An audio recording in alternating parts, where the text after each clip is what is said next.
Hello. Happy Thursday. How are you all? How's it going? um, Today we're sewing dress number 2. So apparently I'm here, right? So someone took the cat to the vet. It's going to be okay. So I'm excited to sew this dress. And we're going to do French seams today. I'm sewing inseam pockets. And, ooh, that means I have to do French seams with inseam pockets. Oh well, that'll be fun. And then I'm gonna do a neck facing and short sleeve. How do I go from like thinking I have no mods to like lots of mods? So anyway, but like I say, these are super versatile, great for beginners, and this is for my friend Maria. So thanks to her for giving us the fabric and letting me use her pattern so that, yeah, so because I just don't need more garments, right? So it works out perfectly. So how are all of you? How are you guys doing? You guys sewing anything today or what? I have been busy trying to pick out fabrics for the next pattern that I'm going to be doing, which is the wallaby. And I submitted everything to the graphic artist. I did a really good job this time. Like I cut the time down, her hands-on time down like so little. She turned it right around like the same week. I was like, oh my gosh, like we could go to testing next week. But I looked at all the photographs, which were actually good, but I just didn't like the color of the fabric. And it bugged me. And so then I went on this whole stupid thing of a quest to find a new fabric yesterday. And it seems so fun to do that. And it's just like, I don't know why. There's just a lot of, it's not as fun as it should be. It's not as fun as it should be. It should be more fun. It seems like it. And then I'm like, okay, I want a solid for the outer. I want it to be eye-catching. I want it to be easy to see. And it has to be a color we can pick something out of for the graphic part of the thing, which I know seems kind of like extra, but it kind of helps make it cohesive. And that's where I kind of failed. So anyway, I think I found something, but it means I'm rephotographing everything. And she's like, it's okay. I don't mind replacing the photos. And I'm like, oh my gosh, you are way too nice. So anyway. Oh, cool. Cass, nice. You know, I had never heard of Muna and Broad until last week, and now they're popping up everywhere for me. They're not new though, right? They've been around. I've heard of the Willandra pants. Oh my gosh, I feel like I'm going to get a tickle. Didn't feel that way earlier. Those who know I get a tickle. It's awful. So here's our dress number 2. And it comes, the default or like the view that the pattern comes as is long sleeve with patch pockets and a bias trim neckline. And like I said at the beginning, I'm going to be doing facings. I did cut bias and then I decided to do facings at the last second just so I could show that option because I've actually sewn this before. I sewed this last year for Hearts Fabric. And I didn't get to keep that one, and I actually still think about it because I really liked the one I made for them. I feel like it was in the Tencel linen. What's that stuff called? They have it in so many colors. It's so great. And I made a pleated sleeve hem and a pleated hem, and it turned out really cute. But I didn't get to keep it. It was in like olive drab green. And then I've made tunic number 1, which I was wearing yesterday, and I did the binding finish there. But I haven't done a facing finish, so I figured we'd do that today. Oh, okay, so it is new. That's great. And I see they're focused on curvy sizing, so that's really incredible. I follow them on Instagram, so I'm just getting acquainted with the patterns I've seen them make. So, it looks like when Maria sent me her pattern, I actually have this pattern too, but Maria sent me the pattern. I saw a inseam pocket in there, and it looked like maybe Sonia Phillip, who is 100 Acts of Sewing, created a inseam pocket for download. I didn't look to see, but that's what it looked like. So I don't think you'll need to draft one if you want, so you can do that as well. All right, so we have our sleeves, right? These are the pockets. Here's facing. I use just cotton poplin for facings, interfacing. And sleeves right here. Yes, I did just throw all this in the bin. I haven't touched it since yesterday. And then I have my front and my back. But where's my other facing? Oh, there they are. Okay, good. Okay, good. All right, so let's get going before I get an actual throat tickle. Hey, Raquel, how's it going? When there's a few more of you in here, I'll share with you. So last Saturday, you guys turned me on to this thing called the Jelly Roll Race Quilt. We all know I'm not a big quilter. I'm kind of dabbling, like tipping my toe into it a little bit here and there. Hey, Vicky, you're on time. It's fine. And we're going to do a race in August. So if anyone wants to join in, you can get a jelly roll or make your own version of a jelly roll, which is basically 2.5 inch wide strips that are cut the width of the fabric. So that's all you do. And there's usually 40 in a jelly roll, but you can do it. I saw some yesterday that were like 27 or something. Just depends on what size. But Barbara gave me a link yesterday or today to the actual instructions, and I had no idea the way you sew that thing. This is going to be fun. And then I Googled a little further, and I found a conversion measurements if you want to do specific size quilts, which I do. I want to do 2 twins. So I'll share that with you guys in a bit. Hey, Terry. Hey, Liz. Yeah, no worries, Raquel. I know, it's sometimes hard, right? Live streams can be really great background, but they can also be like, oh, shoot, I really want to interact, and I'm not getting done what I need to be getting done. So, all right, so let's see here. Let's work on just getting our garment together so we can start doing the fun details. This is also a sew along on the Beyond Measure Instagram and her blog and everything. I'm not sponsored or whatever. I just really like Grace, and I really like Sonia Phillip from 100 Acts of Sewing. So I like to participate and promote these patterns. I think they're really great basics that are super versatile. So, all right, so we have our front and our back, and I'm gonna do some French seams. So we're gonna do our shoulders first,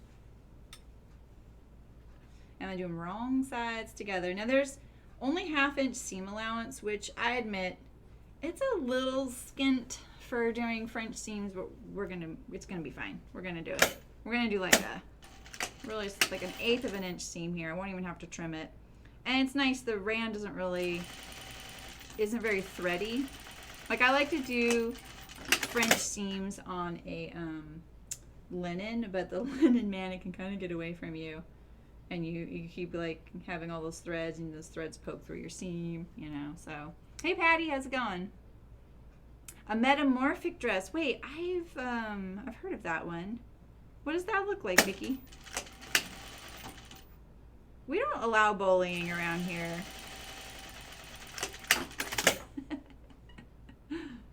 Okay. Let's see here. Maybe I'll do, no, I'm not going to do the side seams quite yet, but I could do, let's see, what could I do? I could do my inseam pockets. Actually, what I'm going to do is I'm going to start sewing my facing together, and I'm going to do this technique I rarely have done because I forget about it, where I'm going to clean finish the inner facing. Hey Megan, how's it going? How's all your quilting going, Megan?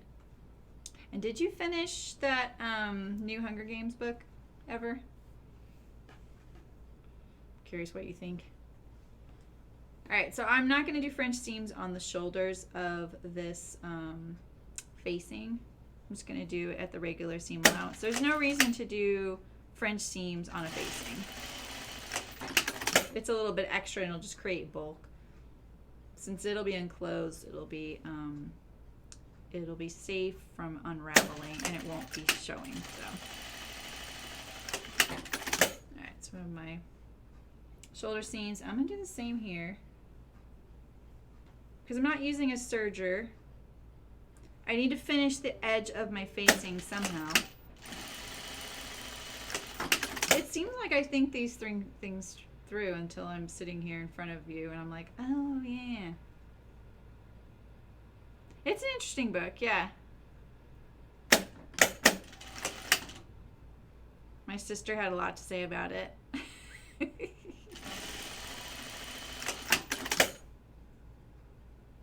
Alright, so, oh, you know what?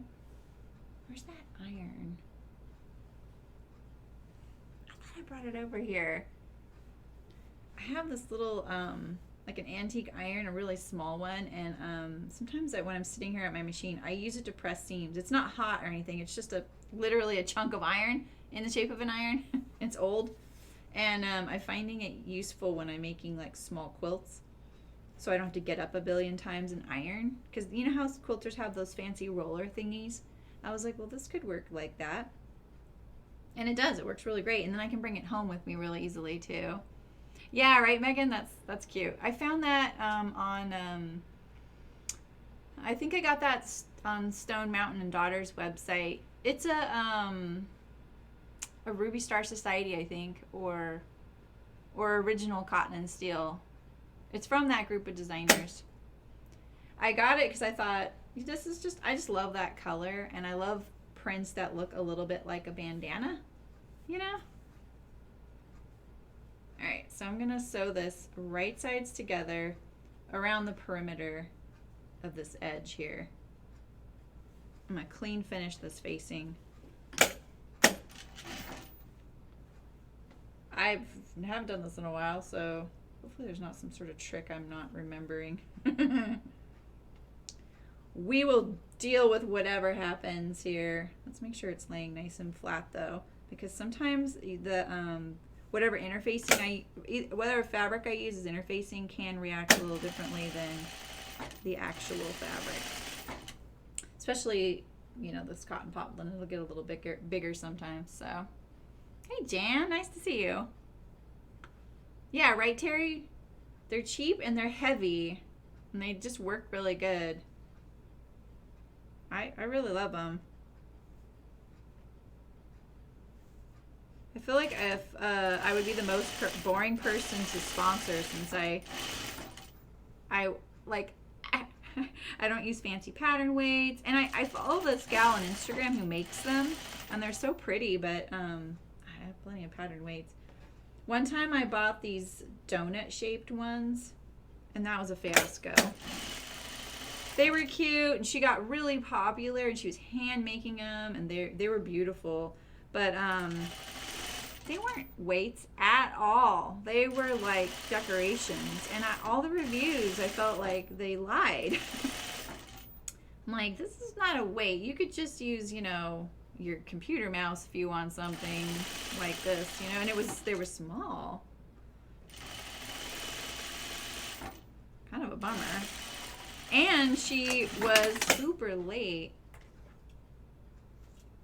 Sometimes some of those Etsy things are challenged, both for the person selling them and for the people buying them, right? All right, so this is, you don't see this very often, but I see a lot of people do this, and I think it's really great when they clean finish the facing like this. I'm gonna clip it because I'm hoping this will, I'm actually gonna trim it a little bit too. I'm gonna trim it really close.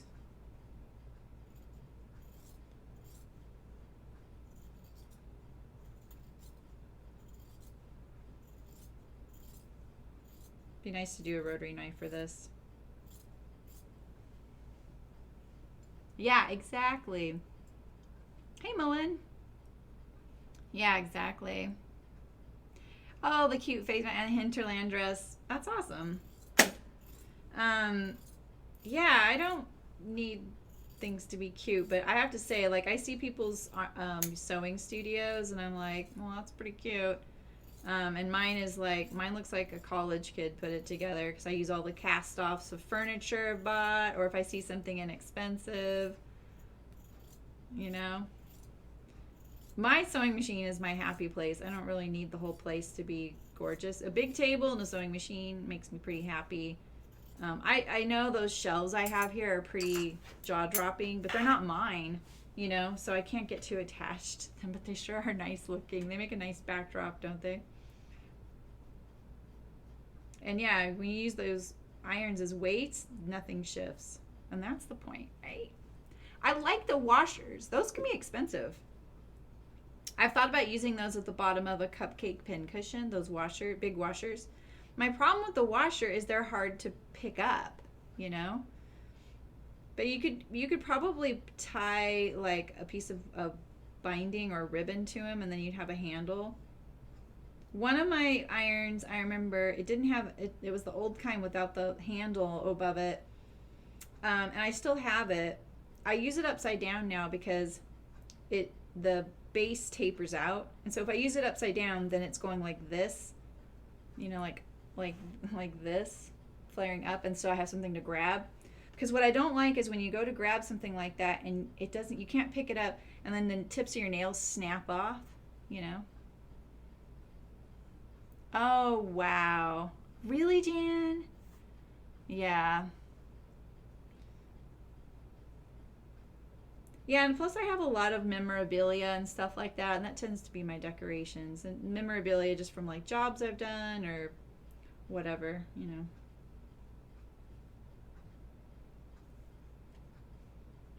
Okay. Trimming this close and then clipping it. Ooh, maybe I should have clipped it first. I just didn't want a big old mess because this is pretty shallow. And these scissors are no joke. All right, I'm going to press this with my other seams now. Oh yeah, fabric pyramids. That's a good idea.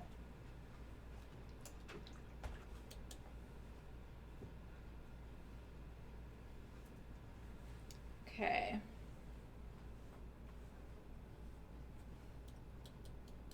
I thought I had warmed that up. I try and warm it up a little bit before the stream. That way it doesn't take too long.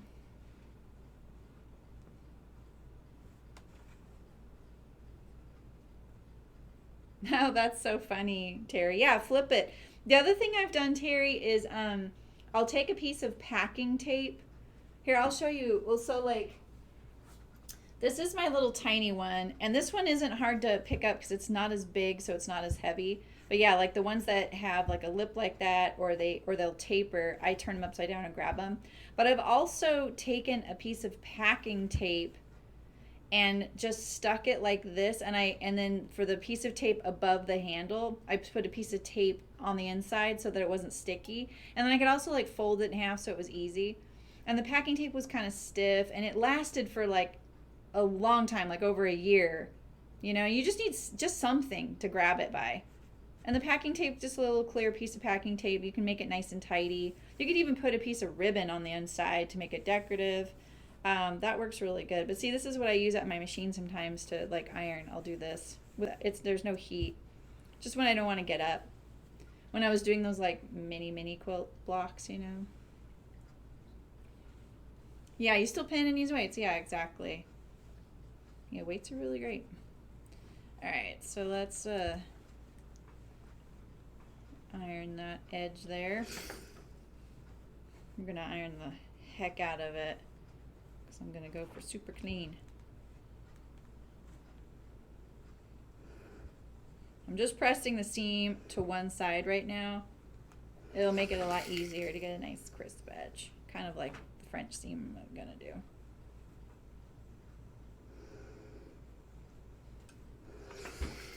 This is when a smaller iron would be probably kind of helpful getting in there. I saw Lady Grift do this recently, and it turned out really beautiful. I was like, yeah, that looks so satisfying. I want to do that too.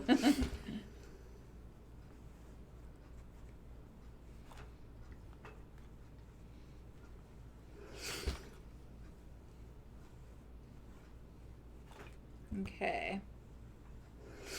So now I'm going to put it like this. Wait, did I forget this side over here? Did I do this side? Why doesn't it look like I did that side? I did though. Okay.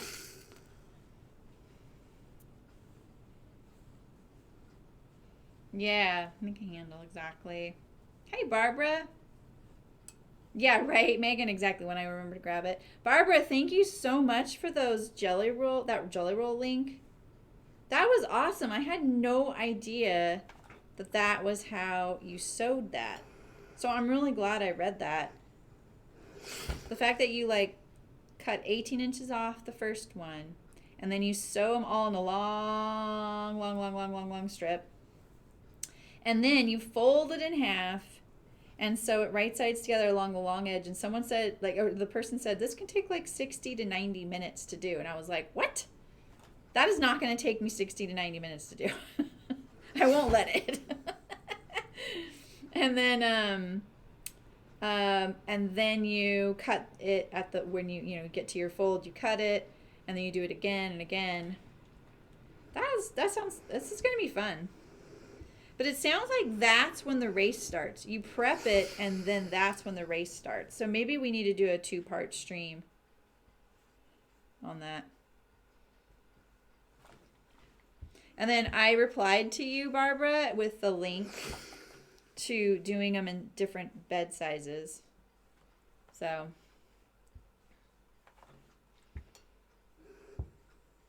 cool, Jan. Yeah, I'm kind of fun. I'm excited about it. All right, so there's our facing, nice and clean. Hubba hubba. Let's get rid of some of these little.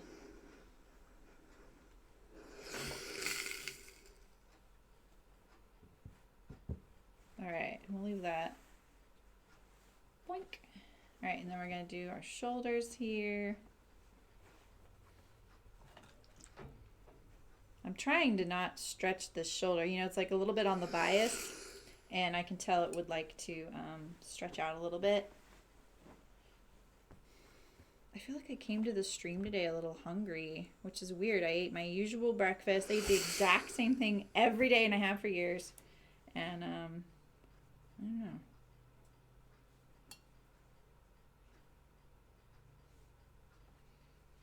Okay, let's see here.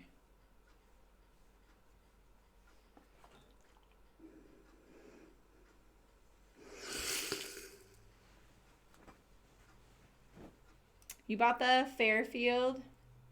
Ooh, okay, Terry. Terry, you do not need me for that.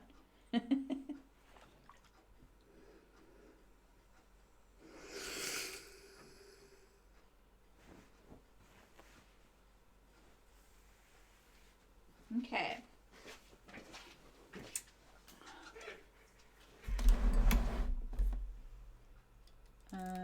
I know this is in the wrong spot. Oh, it's not too bad. It moved it when I rotated the screen. Okay, yeah, so here, I'm going to give you guys the links to the, why does this say not secure? No one likes to see that. Okay, so here's the link that Barbara gave me, and that's the instructions to the Jelly Roll race, like what it is. And then this one here will give you the sizes if you want to do a specific bed size. I like math. Oh, I have snacks here, but I don't usually, well, I actually do usually eat one before streaming.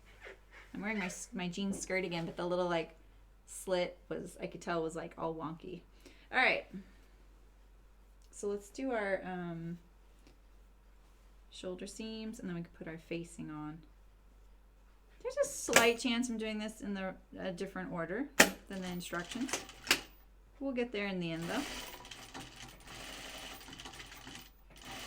Not sure why my shoulder seam doesn't match up there, but we'll have to fix that.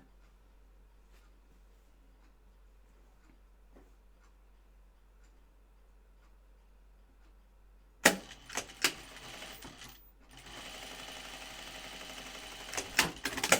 right. You've got 5 jelly rolls. Yeah, so I think I would need, I haven't looked at the math closely, but I think it would take me 3 to make 2 twin quilts of a typical jelly roll with 40 pieces. But I'm probably gonna make, where's my label? Thank you. Gosh. Yeah, Maria gets a label. All right, and so when I was cutting this out, I think I said something to the effect of, you know, if you're doing a different neckline treatment, clip the center of your back neck there. It's helpful. And I did end up doing that, so. Let's put this, here's my back neck right here. You can even just crease it like that.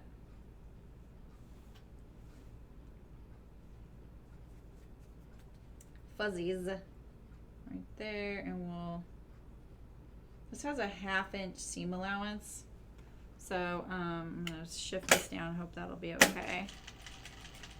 All right, what was I saying? I think I'm saying something.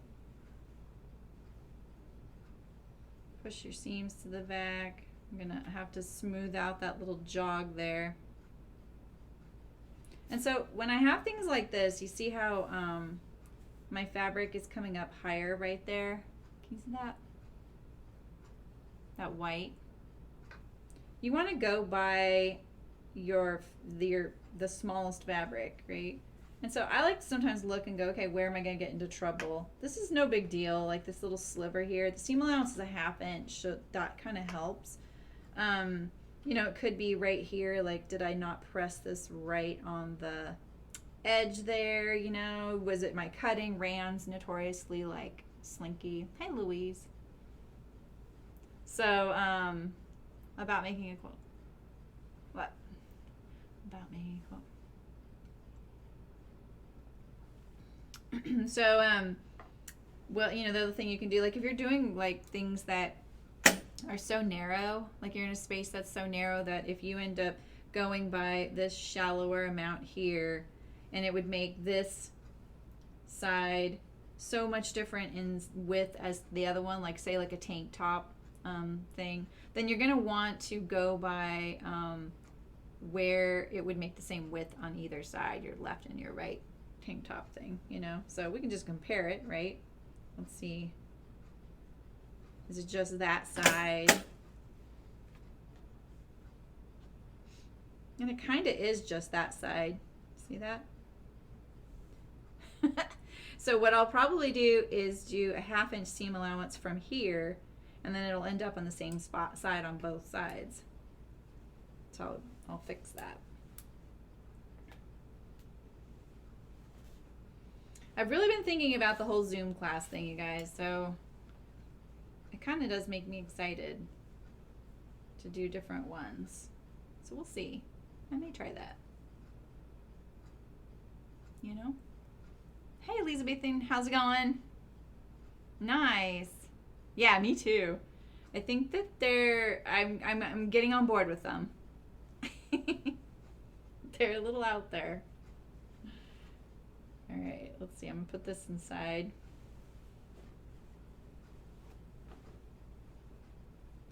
Drop that in there and start clipping around here or pinning.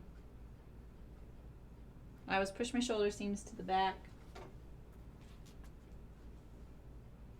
And we'll sew it from the facing side.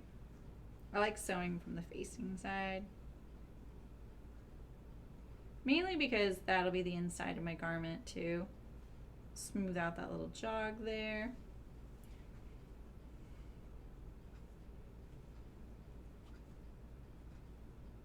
Wait, isn't this the, oh, this is the back. Oh, that's funny. I don't know why that looked like the back to me, this one right here. Push my seams the other way.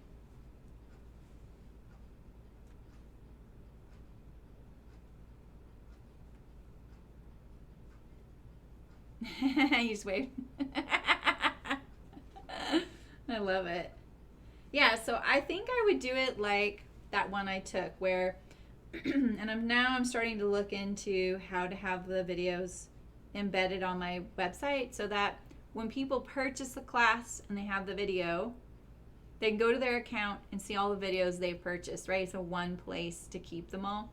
Because like Patreon's great where I can make videos for Patreon members, but I haven't spent enough time on there to understand, is there an organizational feature? Because I don't see one.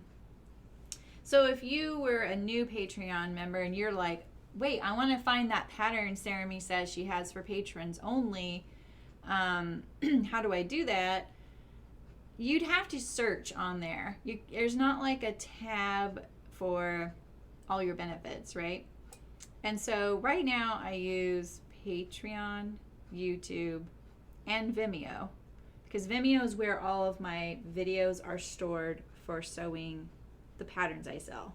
So I'm thinking that actually also could be an option where I just do it all on Vimeo. But I don't know. I have to look into it because I really want to make sure people have access to their videos forever, you know? And then once you look at your video, I give you some time to kind of whatever, play around with that video. Then we have a Zoom class. And then you can ask whatever you want. Just like how she did it. I don't think this is a new concept. It's just new to me. You know? 1.5 inch seam. If you want to pin all the way around your neckline, go for it. Like you can see, I'm just kind of making sure all these edges line up. I keep it nice and flat, and that's why I'm turning it kind of away from me like this to kind of keep this as relaxed as possible. I straighten out this curve, so you see this curve right here, how it's all ruffly. I straighten it out. Straightening it out means flattening it out. I don't straighten the curve out. I flatten it out so that the curve is nice and relaxed and it stays lined up. You only need to look at a few inches in front of your needle. This is how production sewers can get away with never using pins. And notches are never more than 12 inches apart for really big things, because that's as far as they can hold. Alright, so there we go. We have our neckline seam, and I'm going to trim this down a little bit.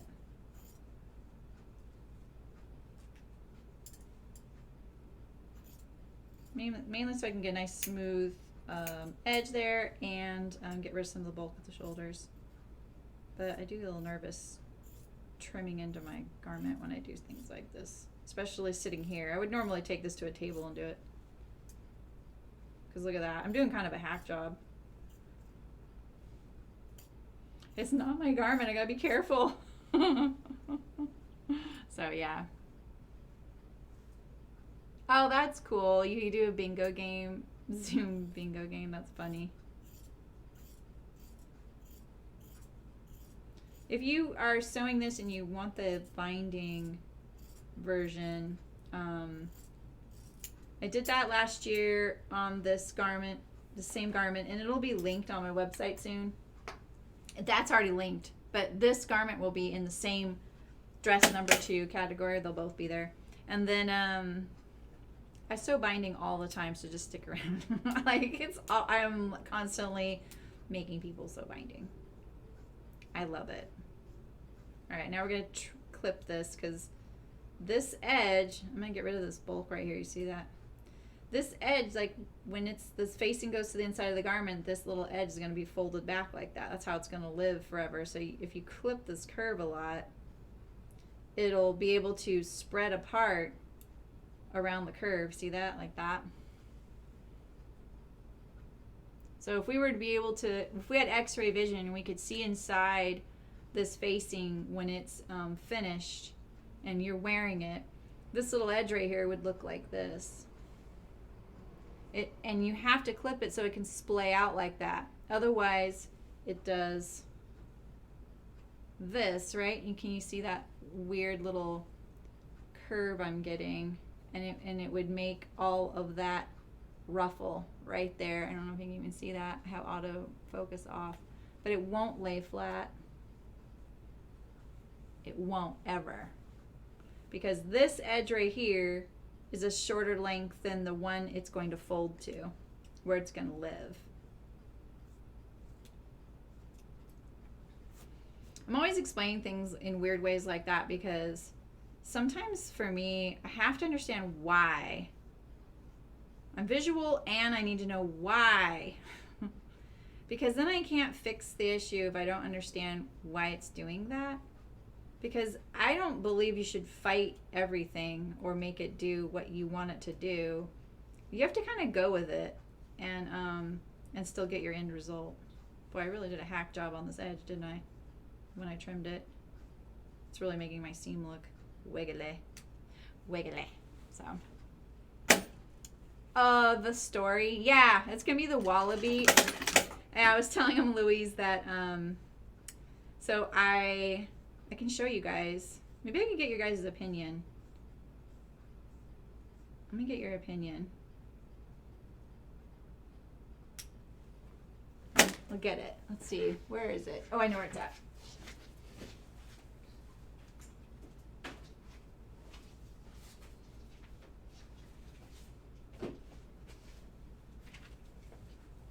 All right, so usually, hi Unika, how are you? Nice to see you. How's it going? you surviving this crazy world right now? Sewing much? Okay, so usually you guys, my patterns, usually meaning the two I've had, have the instructions. I photograph the bag, and then that bag ends up being the cover photo of the instructions, right? Well, this time I have these photos of a bag that I sold that I love, and I wanted to use them because they're everything kind of what I want the cover photo to be. They're eye-catching, the color's good, and it's simple. And so this was the photograph that I had. This is the wallaby. The wallaby is a fully plastic-free bag. It's got this pocket here, and it has one interior pocket just like it, right? So this is the rough draft. This is the first draft of this pattern. So, but when I photographed all the steps, I had to use a fabric that is lighter in color than this. This is a navy blue. And the only one I had was this khaki, right? It's this olive drab. So here's all my, my photographs, right? And like I said, this is the first draft, so it's not like refined quite yet, right? Here's a good example. So then I told her, I said, I want to use a blue because that's what I used in the video for the thumbnail. Because this is weird. I have to do this weird back and forth order of operations when I make these. I have to record the video so I know the timestamps, but sometimes then I have to modify that video because of something else that happens. It's just weird, like I have to go back and forth, and I can't really, I have to make it good so that I'm not constantly redoing these things, because everything I redo is more time on my part, right? So when I told her to do the blue, she matched the one I wanted, and she was like, I'm not a big fan of that blue, and I think she's right. She goes, it's too much, so she wants to do a different color blue. I said, but me, I don't like seeing this blue with the khaki. So see, all the steps are this blue. And it really bugs me. It's really, really bugging me that this blue with the khaki, okay? It looks good with that cover thing. And so then in the video, I don't sew either of those. I sew a totally different bag. So this is my conundrum, right? And so I was like, yeah, I just can't get over it. And I don't want to ask her to replace it. And she goes, oh, no. You can replace all those photos if you want. I just don't want you to have to retake them. And so see, and then you get to the end, and then it's back to this blue bag. So that's my problem. I'm not a perfectionist, but I like certain things to be consistent. And I don't have a big budget. I'm doing this all by myself, except for a graphic artist doing the graphic part. So I have to be careful with what I sink my time into. I couldn't let that go. So yesterday I went to the fabric store for the first time since before the pandemic, and I shopped fabrics, and I ended up getting, so I had a lot of trouble finding a heavyweight fabric that's solid This isn't as dark as it looks, and it's not as dark as the one in that photo. But this is what I went with, is this denim, and then this is going to be my lining. And so I got like a few options, and I said, because she's like, in the future we can work backwards. You can just show me what you have, and I'll, we can pick the colors out together, so this isn't so hard next time. And I was like, all right, well, that sounds great. And so I sent her all those photos, and she was like, no yellow. I was like, okay, dang. I really liked the yellow with that. And then I thought the floral was a good one because it has a lot of, it's photogenic, but not distracting. But I kind of wanted to make it a little more modern. So that's where I'm at. That's my long story on picking fabric out for this bag. So yeah. You're kidding up your diamond painting. I don't know what that means. What do you mean you're kidding up your diamond painting? So anyway. First world problems, eh? All right, so this little pin, I saw on Maria's pattern that she had this little notch there, and so I guessed that it is pocket placement. So I'm gonna go with that. So now let's do, oh boy, let's see if I can remember how to do French seams on the old inseam pocket. Wait, let's look and see. I'm not even done with my facing, actually. Let's see if we think that is where her pocket goes, right? Let's see. Where's that little notch? I mean, it's kind of high. No, that's actually, that'll be good. Yeah, that's a pocket marking. I know, I like the yellow.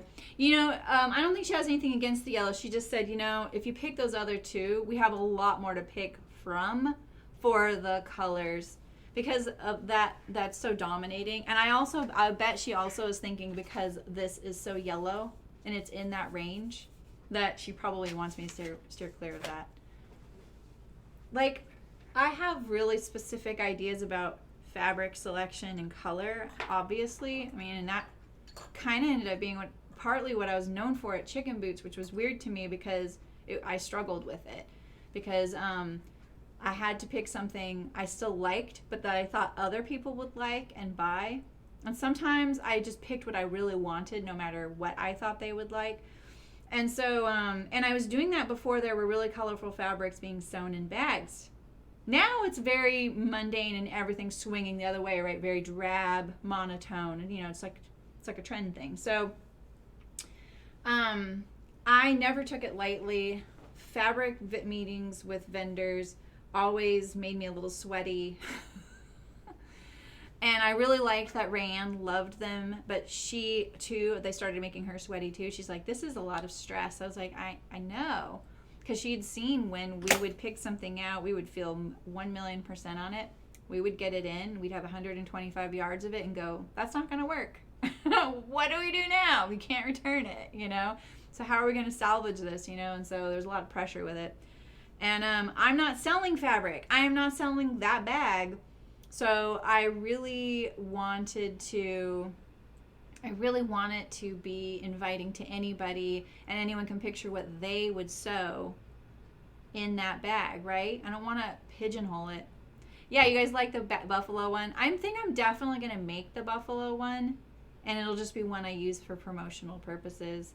And all my samples I'm going to sell later on this year. I just don't feel like photographing them right now, to be honest. So I just know I need to get the amount of time, especially that the graphic artist is doing all my stuff, down, because right now what it costs me for that, I end up breaking even on the pattern. I haven't made any money on it, no matter how good it sells. So I need to get better at that. And so this is such a great learning process for me and her too. She's never done patterns before, so it's really cool. So yeah, exactly, Jan. Yeah. So it's just one of those weird things. And the other weird thing is I'm not very big in this new home sewing world. And I don't have the added layer of doing a fabric everyone can get, right? Because like say someone like Noodlehead puts out a pattern, you can darn well bet people are going to be like, where'd you get that fabric, right? She's probably got a lot more pressure on picking a fabric that other people can get. Because sometimes people would like to just make it the way they see it. And I get that too. Like I used to be like, I'm not going to make it the way someone else did. I want to do it the way I want to do it. Now I'm kind of like, oh, take that part out from me. Make one I like and I'll just copy you. You know? Yeah, so it's a crazy process that seems like it would be so fun. And I've been that person that's going to be like, oh, that will always be a fun process for me if I did that. And now I feel differently, you know, so. Maybe I'll use the buffalo one for the other pattern I'm doing. I'm doing the pocket bucket too. Because this one's going so fast, I've already started the pocket bucket. So I may have two release at once, which will be great. I wasn't going to do the pocket bucket, but I decided to do it because I honestly think people like a harder bag to sew. Oh, I bet, Barbara. No, Barbara, you are so true. You are so correct. The quilting and fabric selection for me is overwhelming. Can I put my own fabric design on Spoonflower for it? Yeah, I can do whatever I want, right? So the one in the photograph in the instructions, this one right here, funnily, I doubt there's anyone here who knows that bag. Is there a picture of it? Oh, look at, there's another one I did because I needed another handle option. Anyone recognize this bag? Anyone former Chicken Boots customers? Because it is one that we made for a limited edition thing, and it sold like that. Like I didn't get one, and it's a Harry Potter one. I know it doesn't look Harry Potter, but that's the beauty of that fabric. It's a Spoonflower fabric, and that Spoonflower fabric is watercolor illustrations of points of interest in the Harry Potter world. So like Hagrid's hut's there and the Great Hall and stuff, and they're very sweet little drawings.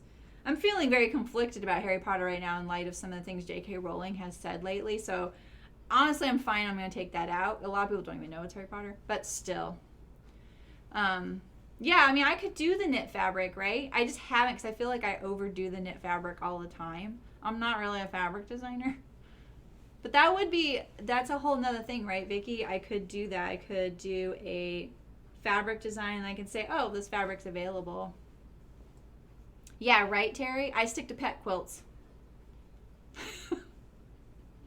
And this is so funny because the quilters I know, they've literally said things to the effect of, oh, you're so good about picking out fabric. I can't wait to see what you're going to pick for your quilt. And then I'm like, what are you talking about? I know this part's stressful. So I've stuck to jelly rolls that are pre-picked out for me.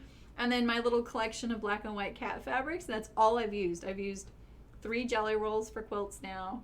And then the black and white. Oh, right. Really, Cass? That's awesome. That's awesome. Oh, I thought my phone just did something.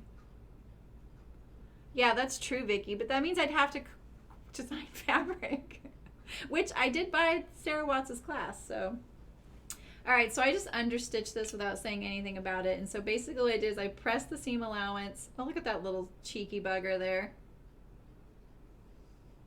I pressed the seam allowance towards the facing. And I stitch it really close. So all the seam allowance is pressed towards the facing, and then I edge stitch right there, right? So that's going to help keep your facing in. But we all know that this is a legit issue, right? Your facing flips out. And so one of the things I like to do, yeah, I really like the Wallaby because it's plastic free, it's lightweight. And I kind of like the chunky shape of it, you know. but it was one I forgot to add to the questionnaire when I asked all my customers, like, oh, what patterns do you guys want? I forgot the wallaby on there, you know, and so a few people were like, wait a minute, where's the wallaby? And I was like, oh shoot, I forgot that one. So I don't actually know how it would have ranked, but I like it and I want it, and I also want to, I like the idea that it's plastic free, so I'm doing it anyway. So I'm gonna do the pocket bucket. Pocket bucket was number 2 and I didn't even do it yet. Yeah, exactly, spare time. All right, so I just put the facing in there, and let's just see how it's laying. Right, it's laying pretty good. I haven't even pressed it yet. It'll probably, she'll probably need to press it a little bit, but it doesn't look like it's gonna flip out. This is your goal with a facing, is getting it nice and flat, right? And so what I'm gonna do now is I'm gonna stitch in the ditch right here in the shoulder. Oh shoot, I haven't changed my thread color yet. I was gonna do that. Maria is worthy of matching thread color. She doesn't have to do white like I do for everything, right? What do you guys think? Should I do blue thread? See how the white doesn't, you can't even see it. See, white's fine, right? But the blue would probably blend in better, huh?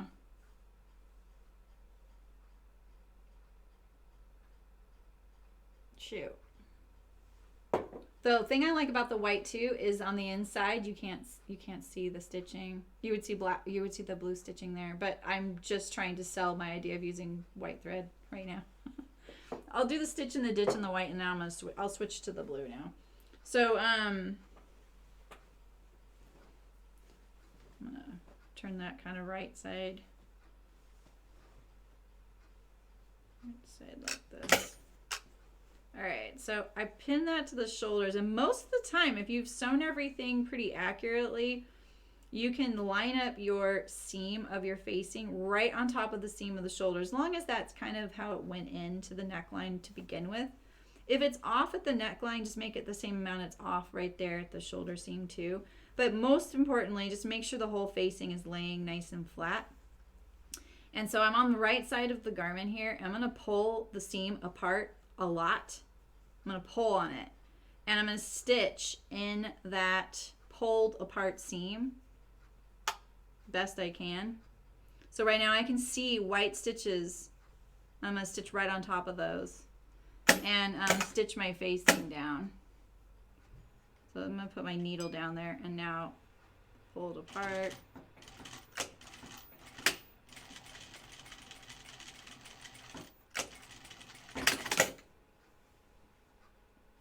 If I were using lighter weight thread, this would be even more invisible. I think I could do a better job, actually. I didn't quite get it in the ditch at the end there. If this really bugs me, though, I'll take it out and do it again. But it'll hold the facing down. The other thing you can do is just stitch it. Like, here's the other thing I like to do. Blue. Okay, I'll do blue.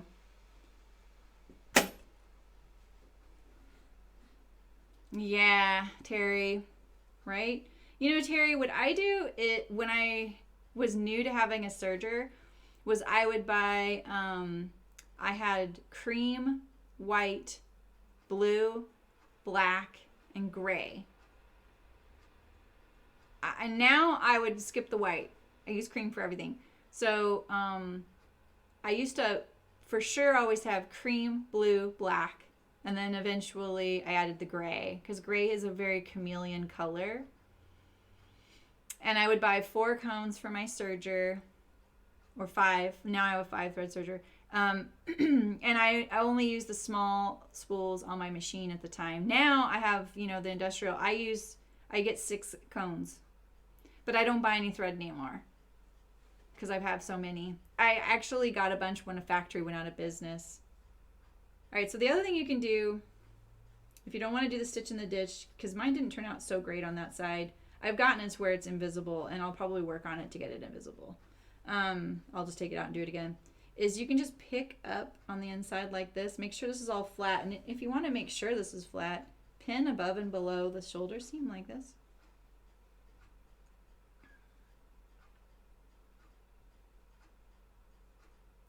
It's kind of hung up on my finger there. right? And then pick this up like this, and you can stitch it.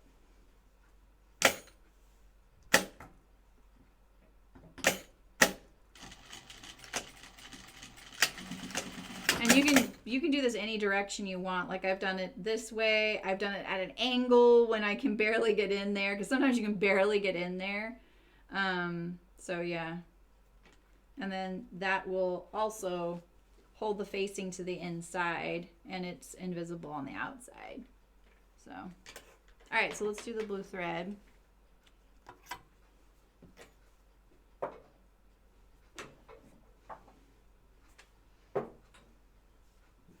have a couple of navy blues. That one was more of like a purple.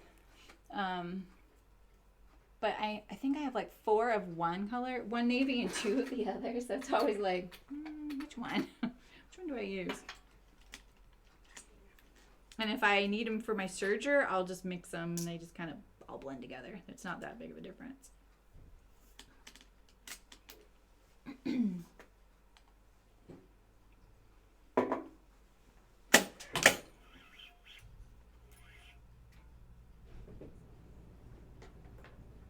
Yeah, I remember that thing, Jan. I had never seen one of those until I went to a big box fabric store, either in another country or another state. I can't remember. Or, no. Where was that? Because I remember thinking, why doesn't my shop do that, where I worked?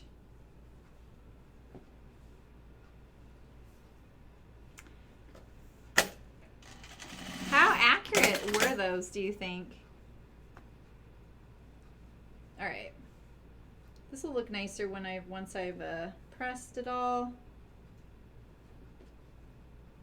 I think that I should have put this at the bottom. Why did I do that?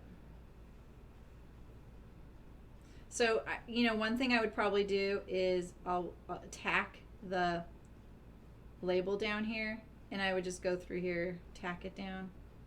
Just like a few hand stitches. I use Tex 40. Yeah. Those were really cool. They made a neat sound, didn't they? And then it did a snip. Like, they ripped my denim yesterday, and when I was walking out of the room when they were about to cut it, and I was like, why are they ripping that? It's a twill weave. And I was like, don't intervene. And then when I came back, I kind of looked at it. I was like, oh, it's not a twill weave. It actually is probably some sort of plain weave denim. It's a really interesting denim. It's very, it's been definitely... Hi, Larissa. How's it going? It's very stiff. Can you hear it? But it's not, well, it does look like a twill weave, actually. But it stretched out the edge, which kind of bummed me out because I just barely got enough. And so when I cut my pattern piece, I had to cut them like an inch above the edge. Yeah, no scissors. They don't do that anymore. That really stretches it out. It's great for certain things, though. Yeah, House of Fabrics. Yeah, see, I worked at a House of Fabrics. And we didn't have one. That's what it was. I went to a House of Fabrics somewhere else, and I was like, wait, we don't use those. What is that thing? All right, so let's see. We're going to... I've done these a bunch, but I always feel like there's a trick, and I'm not sure if I'll remember the trick. All right, so I'm going to do... All right, half inch seam. Do I start my seam at the very top? I do, right? Yeah, pretty sure. I can always take it out if I don't.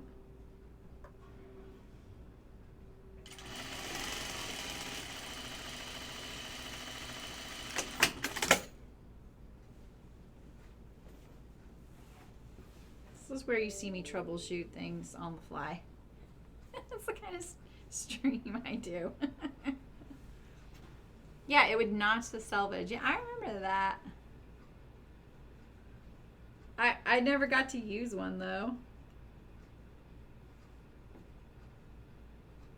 I remember when I think I remember saying something when I got back from my trip going, what I saw this thing, and they were like, oh yeah, we have one of those, but we don't ever use it. And I don't know, I was like 16. Yeah, right, Louise? But I didn't think you could rip twill. Am I wrong about that? Yeah, right, Vicky? Exactly. It wasn't really a machine. It was like this contraption that sat on the edge of the table. And you put the bolt to the left of it, and then you would just run it through. You would just hook it in there and run it through, right? And then you'd like press a button or something and it would go snip. Yeah, right, Barbara? Exactly. Yeah. What happened to those things? I'll bet they're on eBay somewhere.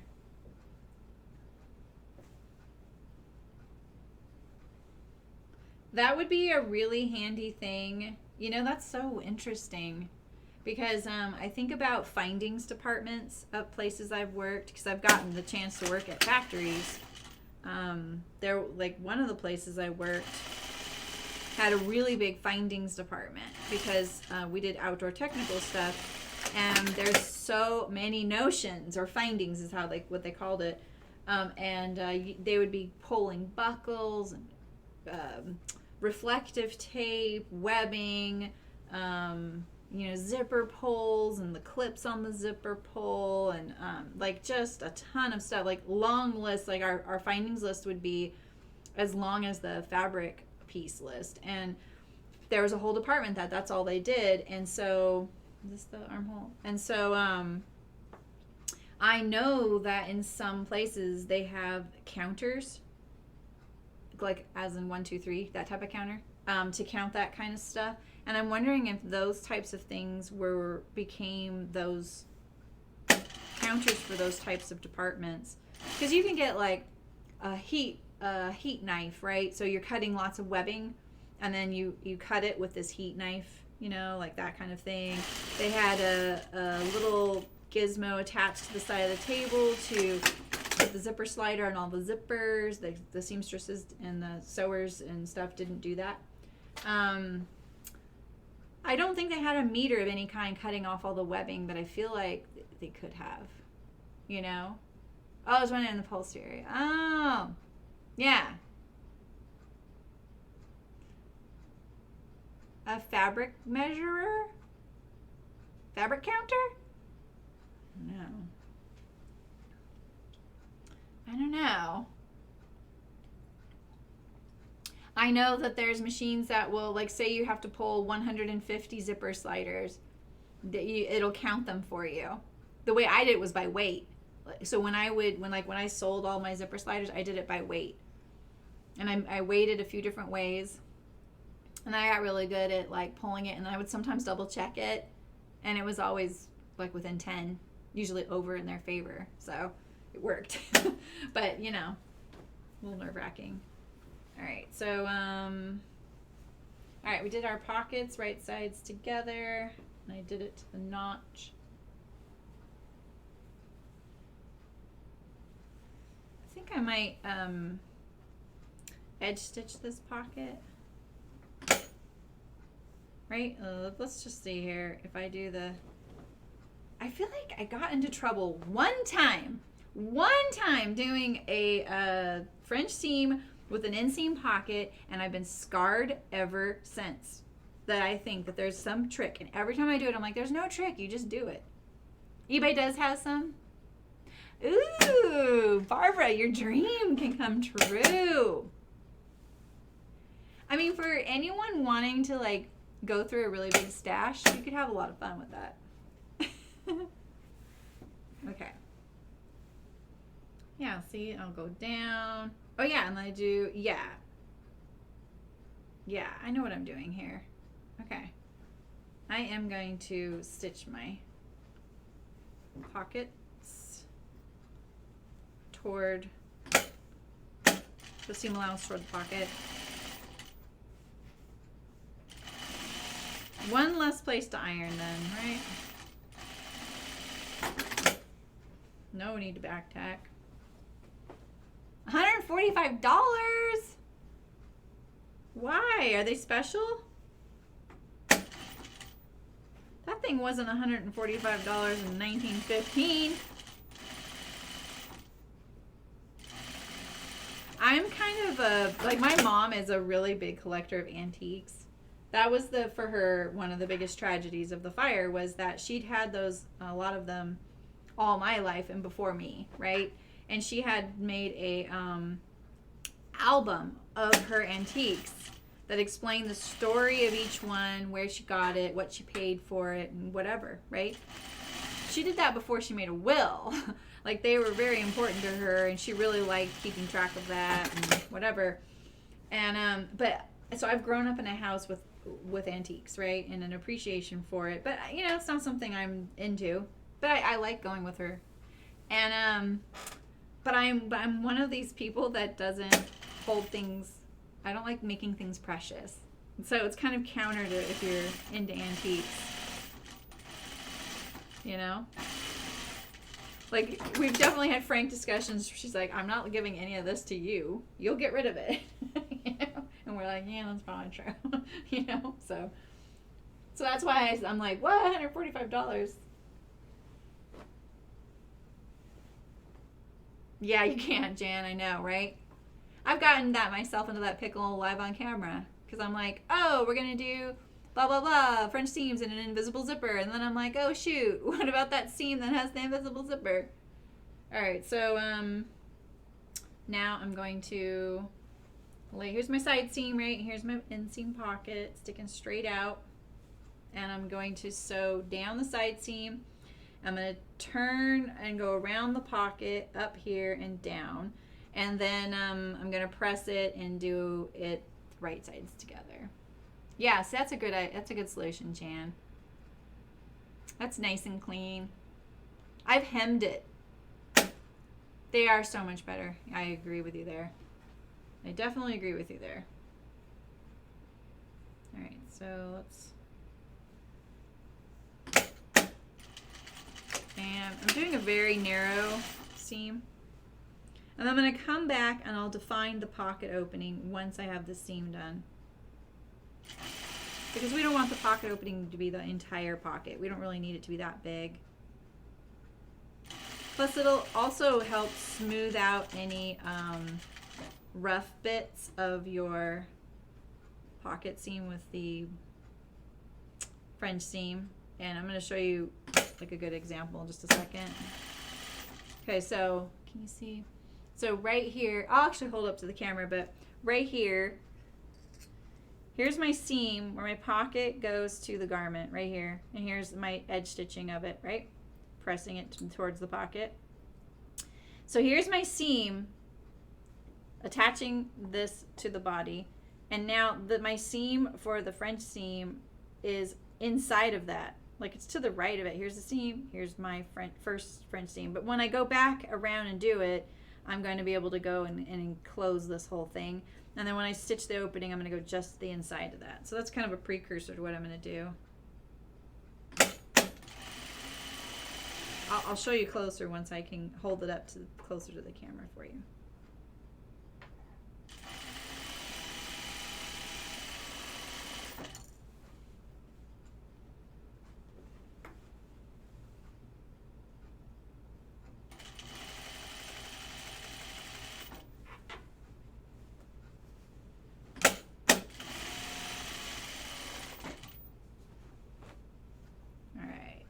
And line up that seam there. Your pocket seams right on top of each other. It'll be easier in the next step. Make sure that's nice stacked on top of one another.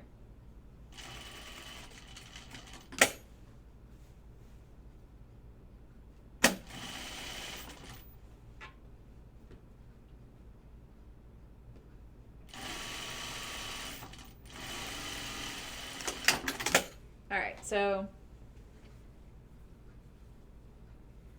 this right here is the seam I just sewed, and it goes to here and down, right? That's my 1/8 inch seam. Here's the seam where I attached the pocket to the garment. So you can see this is raw edge right here. See, I can stick my awl in there because I haven't enclosed that yet. I'm about to.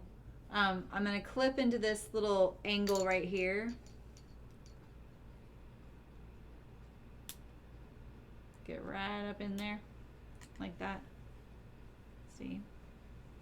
And I don't know if I need to up here or not, but I will. Can't remember. There we go. Now we'll do the other side.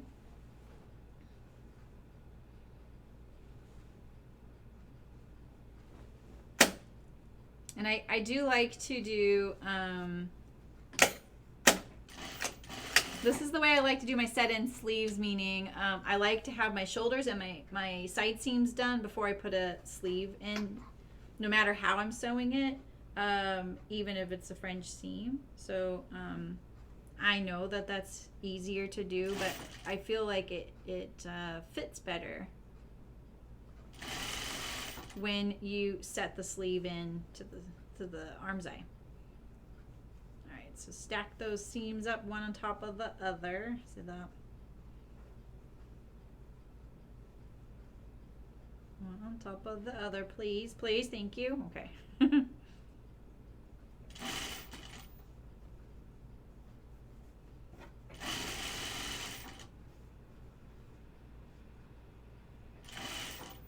This one's a little higher, so I'm gonna have to come down a little bit. There we go. Correct it a little bit. Let's line this up here.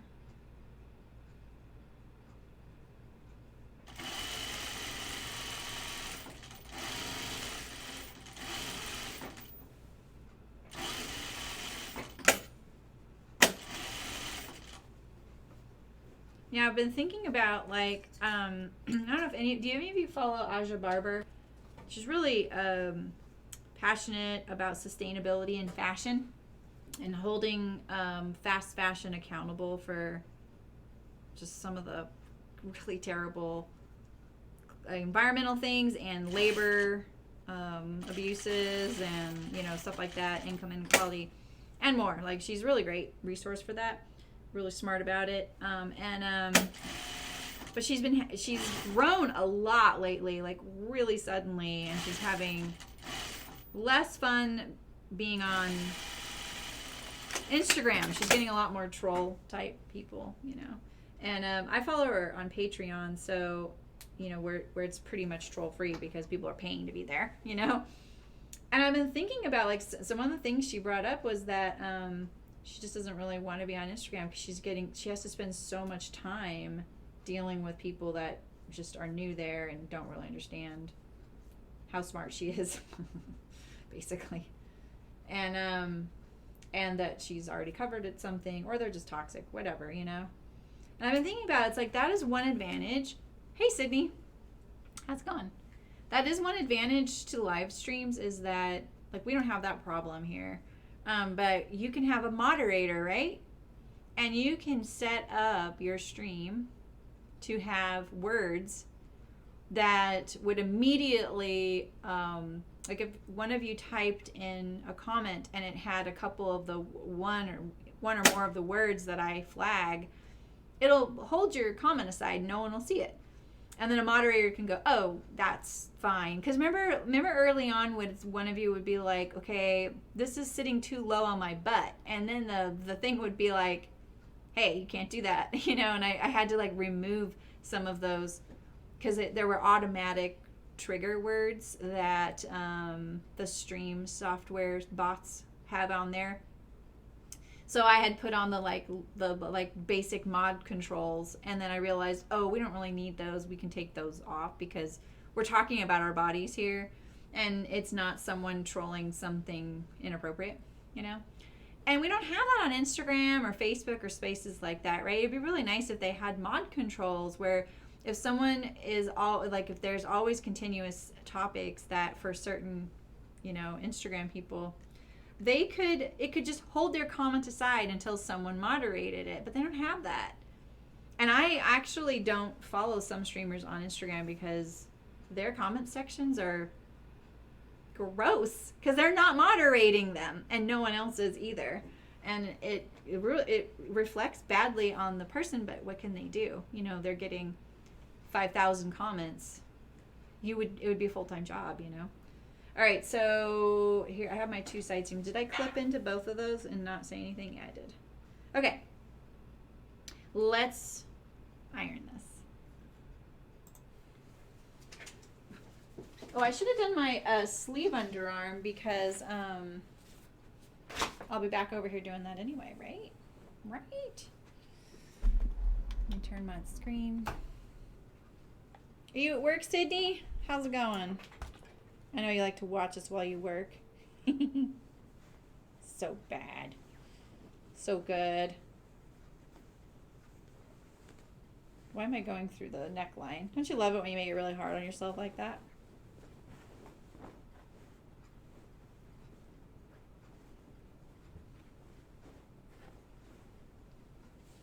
Yeah, you can, Louise. I do it all the time.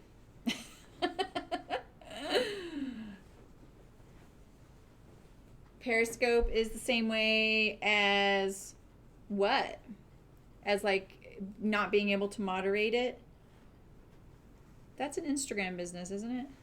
Wait, that was an Instagram competitor. I can't remember. Yeah, the weird mail accounts. I'm like, what is the point of this account? Right? Those things really plague people who are new to Instagram most. I guarantee it's not a male.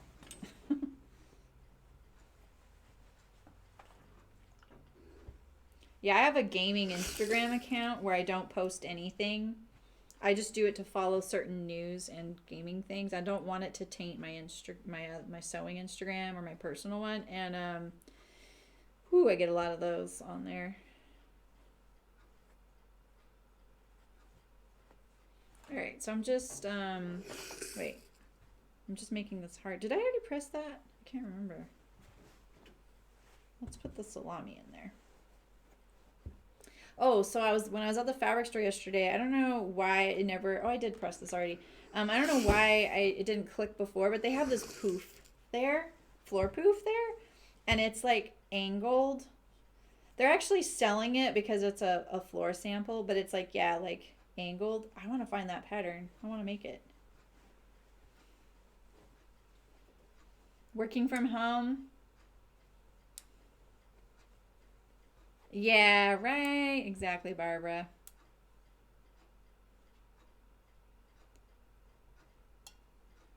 Oh, wow, Sydney. How do you feel about that?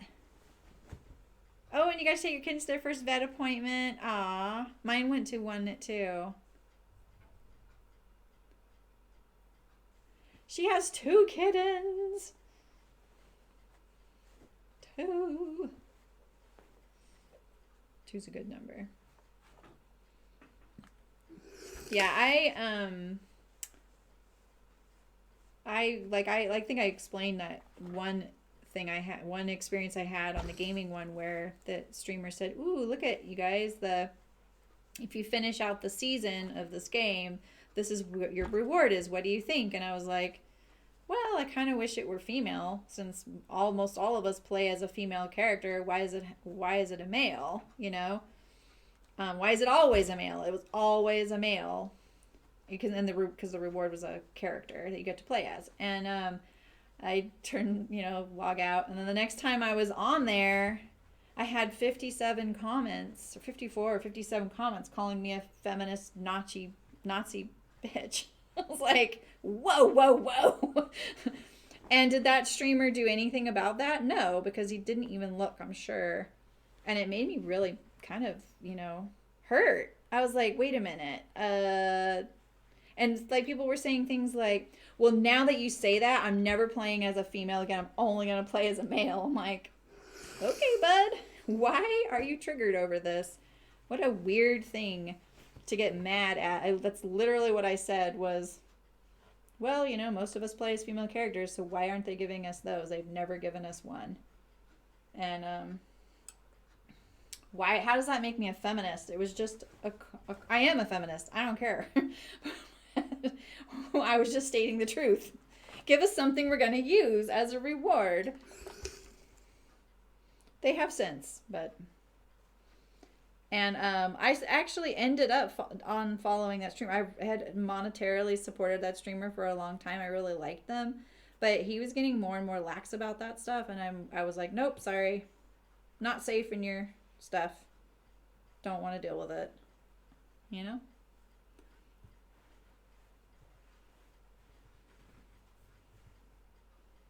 Yeah.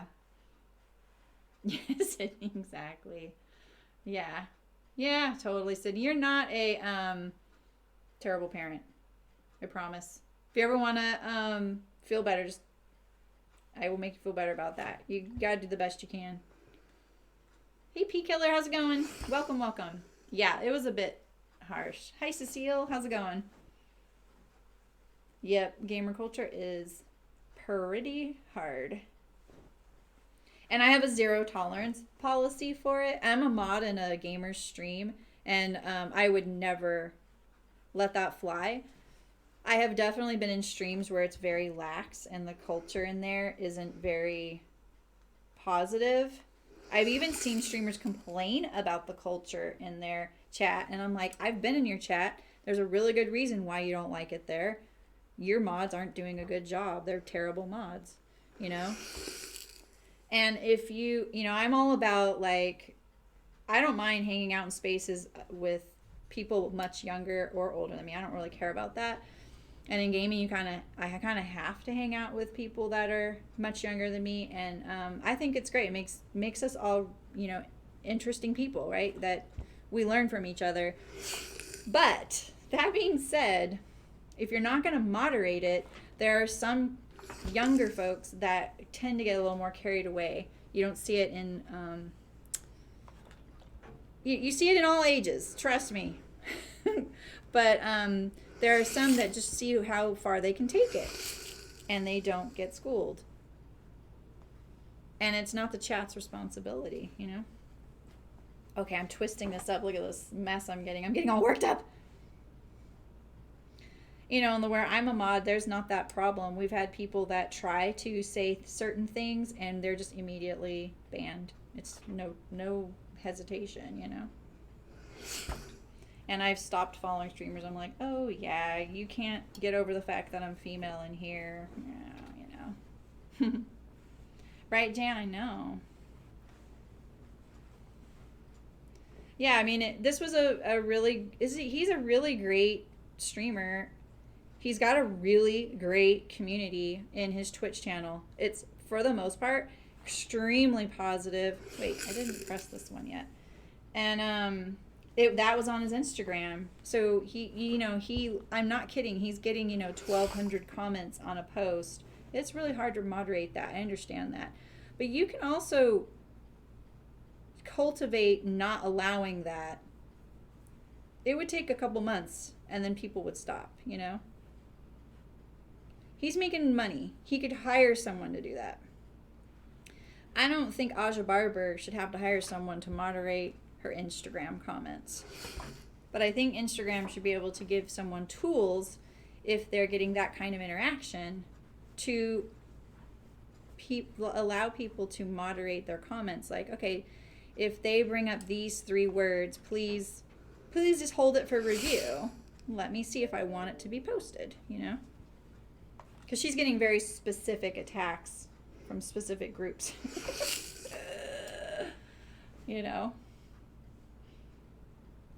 Oh, Cecile, good for you. That's so nice. Right, Louise? Exactly.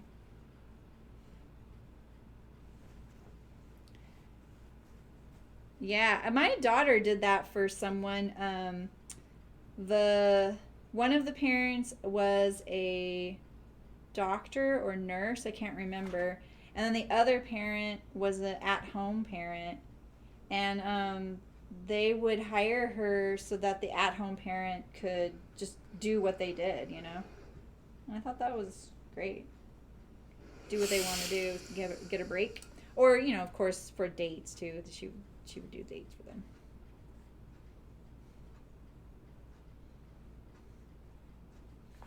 I love that you made your 8-year-old something when you're being babysat. That 8-year-old won. They got a babysitter because most kids are like really into it. It's like, ooh, fresh meat. They're like, yay, someone new. That's really what they say. I know. Okay. So now we're going to do the rest of our French seam. How are we thinking our neckline looks here? I think it looked okay when I went to iron it. It's hanging pretty nice in there.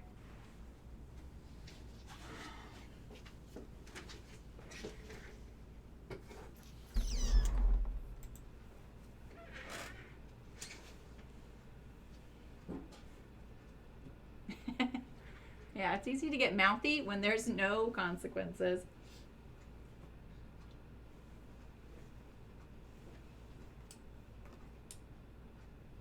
Yeah, I think like it's easier to have that kind of zero tolerance thing in some spaces over others, and I get that. Sometimes it is really hard to be the person policing others, right? We don't have those tools sometimes,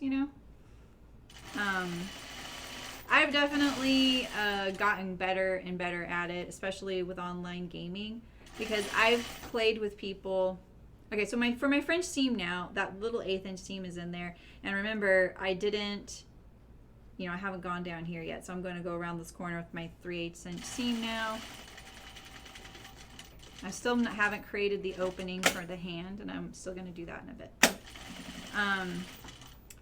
I've definitely been like invited to like play with my gal friend on there, and she's like, oh, I just met this person I'm playing with, so you don't have to join me if you want. She'll message me. And I'm like, no, it's cool. It's fine. And like one time we were playing with this person, and he said something really offensive to me. And I was like, oh no, I'm sorry, kid. That's not okay. Kid is a very common word to use when you talk to someone you don't know. It's kind of offensive too, but it's like a way to be like and I was like, all right, I'm out of here, see you later. And I was not mad at my friend. She was like, I'm really sorry. I'm like, no, you do not apologize for that. And she goes, yeah, I left too. And I was like, yeah, well, let's just go play together, because I was like, there's no way, I'm sorry, you're not going to talk to me like that. And he was like, what do you mean, it's fine? I was like, no, it's not fine.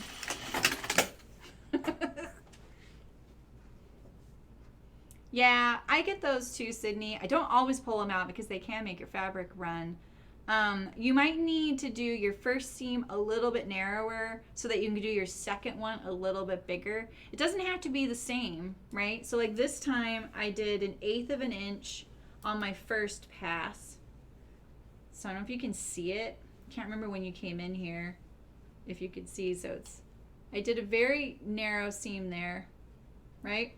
And now my next one I'm going to do 3/8 because this is only a 1/2 inch total seam allowance, so I didn't have as much to deal with, When I have 5/8, I'll do like a scant quarter, and then trim a little bit, and then 3/8. So yeah, right, Jan, exactly.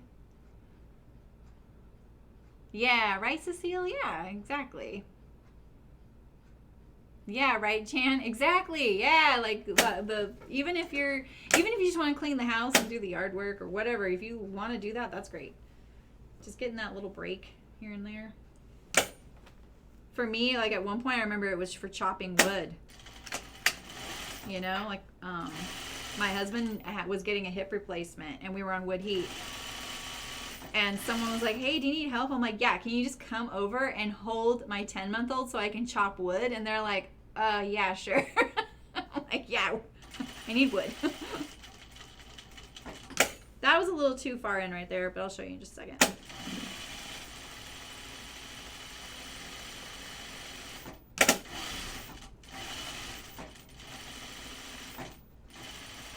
Ooh, my seam allowance is a little bit bad right now. Don't look. Eek! Good thing it's a pocket. All right, so here's the bottom of my pocket. I'm going to come up and just go just inside. I can actually feel my seam in there. I'm gonna go just inside those seams. It's okay if you go a little past that initial seam. It'll blend right in on the side seam. I'm releasing the pressure. That's why I keep lifting up my presser foot. It kind of didn't want it to. See, look at that. That's a little wider, but on this side, look at how close I am. So. No, yeah, you should do 1/4 then 3/8. Smaller first and then a little bit wider. Yeah. Yeah. Right, Penny. You know, you could use some washi tape or get a throat plate that has the numbers. Can you guys see mine? Mine actually has numbers. Not all my throat plates have numbers. Someday I'll show you my throat plate collection. I think I have 15 of them for one of my machines. And they're all like bad.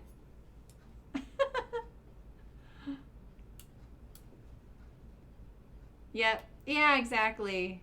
Yeah, Terry, so I was thinking, like, what about using a lint trimmer for those? You know, like that you use on a sweater? And so I tried to do it on the back of, the fabric I just made for the pants we're about to make, because they were so covered with threads and it didn't work. But I haven't tried it on a French seam yet. Then, yeah, 1/4 first, then trim, and 3/8. Yeah. Yeah, that works. Okay, so now here we have our pocket that's been French seamed. We just need to make sure this seam is on the encloses the start and the bottom of the pocket. And now we don't need this opening to be that big. You see that? Like, look how big that is. So what we'll do is we'll just come down a little bit here. We'll just continue the seam a little bit. And then we'll start it up here. Yeah, I'm just eyeballing it, I know, but get rid of this thread so you can see. And then I'll show you what this looks like. I know that looks kind of far away, but it really will just blend in. That's a little further than I usually get. But here is that side seam pocket now. See that? That's a little small. We'll make it a little bit bigger for Maria, so it's not too hard to get her hand in there. Now's the time, because I wouldn't want her to use this a few times and then have to open it up, and then it got a little bit of stress from her putting her hand in there, or maybe she wants to put her phone in there or something like that, you know. I have a French seam how-to tutorial, Sydney. I doubt you need it, but you can check it out. It's really short. It's in that how-to playlist section. It's one of my older ones. So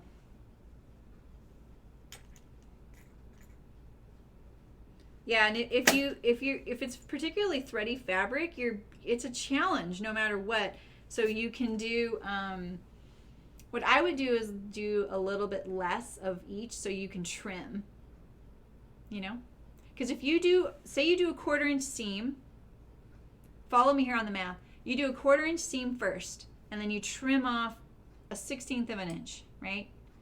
You're like, I'm going for a clean cut. I'm getting rid of all the threads. I'm going to rotary knife a 1/16 of an inch off, right? Which is a 1/2 of an inch. And then you press the seam, you turn it, and then you do your 3/8.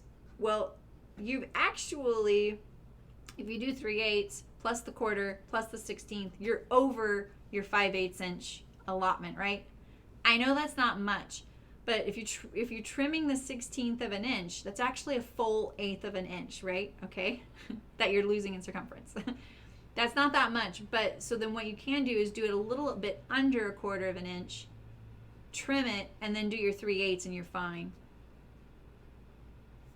Maths. All right, so let's check that. Let me put my back stitch in here again. Get rid of some of these threads. Now that you can see all my threads, because you guys made me match. All right, and see, now here's our inseam pocket. That's way better.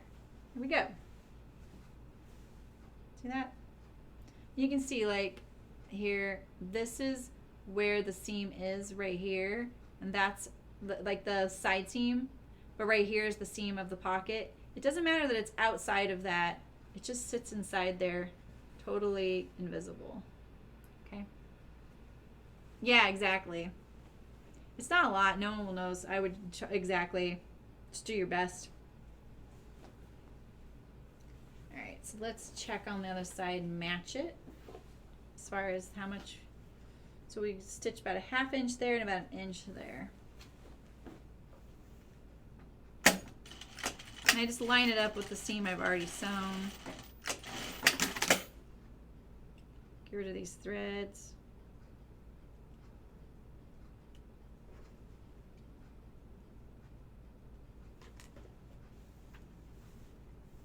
I think I get this, like, you know how I'm saying, I feel like I've gotten myself into a pickle with these before. I think it's because I'm confusing the time I wanted to do a slit, a vent with a French seam, and I got myself into a little bit of a pickle. I overthought it, and it didn't go so well. It ended up fine, but doing the process, I was like, yeah, well, I have overdone this, you know. Yeah, right, Sydney, I know, those are hard to grab. You could with these things. These suck everything in and cut. They're kind of scary. All right, so now we have our side seams with our inseam pockets. We just need to do our sleeves. We just need to do our sleeves. All right, so we're going to do French seams on these as well.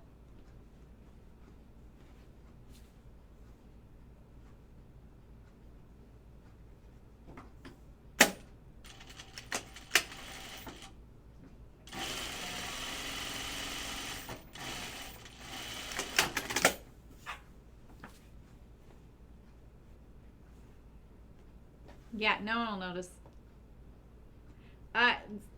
Sydney, if it makes you feel any better, I have outfits that I wear regularly where threads are poking out the seam and I keep forgetting to deal with it. Maybe this is one of them. Let's see. Yeah, there's a thread there. Let's see. This is my Callie shirt that ended up turned out amazing. Loved it. But I did not like the way the back hung on me because of why that always happens to me, you know. I made it into a tunic. That didn't work either. And then I made it into a top. So look at my side seam. That is my old pocket. So remember I did the cutaway pockets? So I had to just bite the bullet and cut my pocket off, and I didn't even fix it. See? It's in the Cielo directions. Yeah, that's a mistake. That's a bad mistake. I'm just going to say it. Wow. Is there any chance your Cielo is older? It could be in the errata on the website. The errata will tell you if there's some things. That's a shame. I'm sure they're just like, how did we do that? A lot of people make that.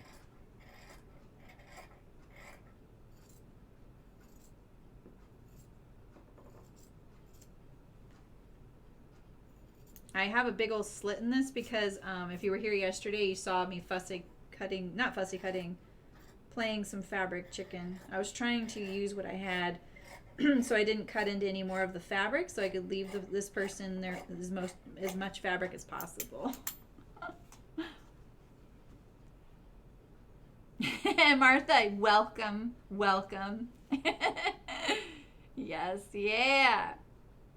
Right? Exactly. Cecile looks good, right? You guys didn't even know. I'm sitting here, a fraud, in front of you. You didn't even know. But this was one of those shirts where I loved how it came out. You can see pictures of how it originally came out on my website. And I couldn't wear it. It made my back look like I look like a humpback. it gives me pillowcase back because I have this weird issue with my hips and it makes things do that if there's no darts. And so I finally bit the bullet because I really wanted to wear it, and I made it into a tunic because I really wanted to save those cute cutaway pockets I had spent all that time on.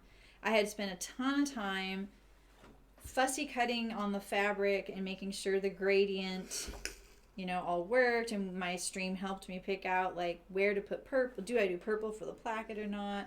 And then like look at even the hem facing is the purple. Yeah, but so it's a real disappointment. The two things I have made in this really cool fabric have not worked out, and it's my own issue, not the fabrics, so you have found your people. Yes, I am not a perfectionist. I have my things that bug me. We all do, right? But I am kind of in for the most part, done is better than perfect. I think it's way more important to like be able to wear your garment and see what you think. And then you'll know to make another one. Oh, I didn't iron that so well, did I? Didn't get it right on the edge.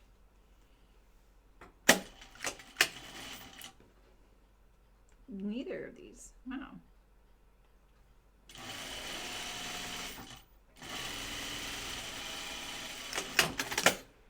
Okay, we're going to do some French seam satin sleeves. Remember, Louise, I made the blue version of this fabric? It was like navy blue was the dark part, and then like teal was the pink part. And I made the Dahlia dress, which turned out amazing. I made the exact size I always make. I have no idea what happened, but that dress does not fit me. And I have other Dahlia dresses that I wear all the time, so I'm not sure. Yeah. Yeah, Sydney, I actually feel like I have seen French seam instructions like that before. Yeah. And I don't get it. There's no reason to do it the other way. All right, so this sleeve is symmetrical, so you don't have to worry about left and right. That kind of makes this part a little bit easier.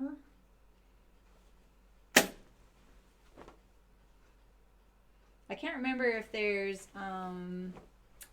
any easing, so let's just check it out. We'll kind of assess what we think here. Just lay it on there. Yeah, that one was more difficult to fix. If you want to see, the garment's hanging here. It's one of my only garments hanging here. It hasn't even never made it home. I think I'll probably sell it.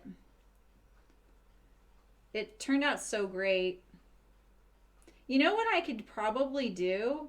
I could probably give it to my local fabric store in exchange for some fabric to make one. You know? I'm just walking the sleeve because I can't remember if there's easing, and it doesn't look like there is. How convenient. Yeah, and that one has, that one's sleeveless, and it has a midriff and an invisible zipper. If it didn't have the midriff, I'd probably take it apart and fix it. Because what I would have to do is put some sort of wedge in the side seam, and it's a side invisible zipper. So I would only be able to add it to one side, and I'd need a new skirt. That's why. It fit me, it's so weird. Like it fit me. I took a picture of it, of myself in it, and then it didn't fit me anymore. I don't know.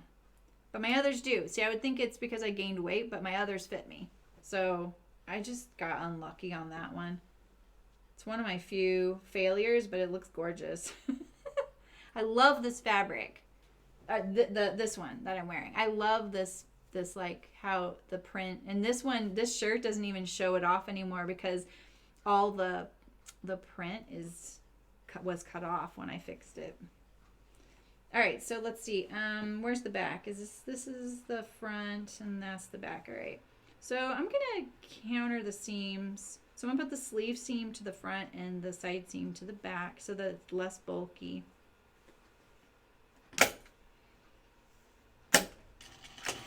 Yeah, so Sydney, on these French seams, I'm doing a 1/2 inch total, so I'm doing 1/8 and then 3/8. You know? I feel like it's good to do 1/3 ish of the seam allowance on the first pass and then the remainder on the last pass.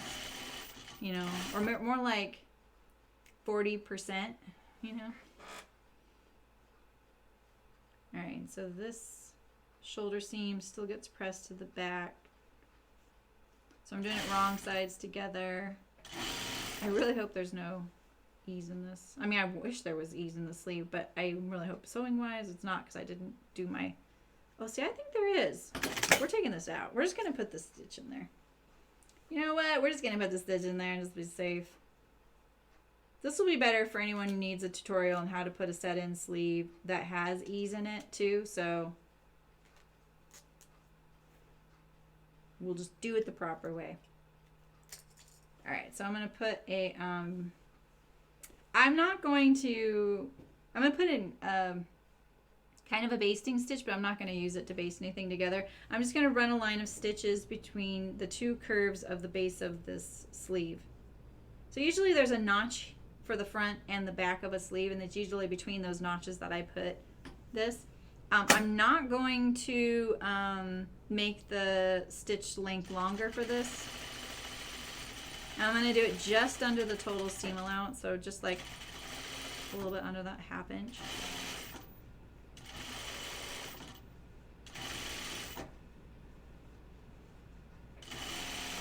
You can kind of stop when you get to that curve there, right? All right, and then I wish I could remember which one I like to pull.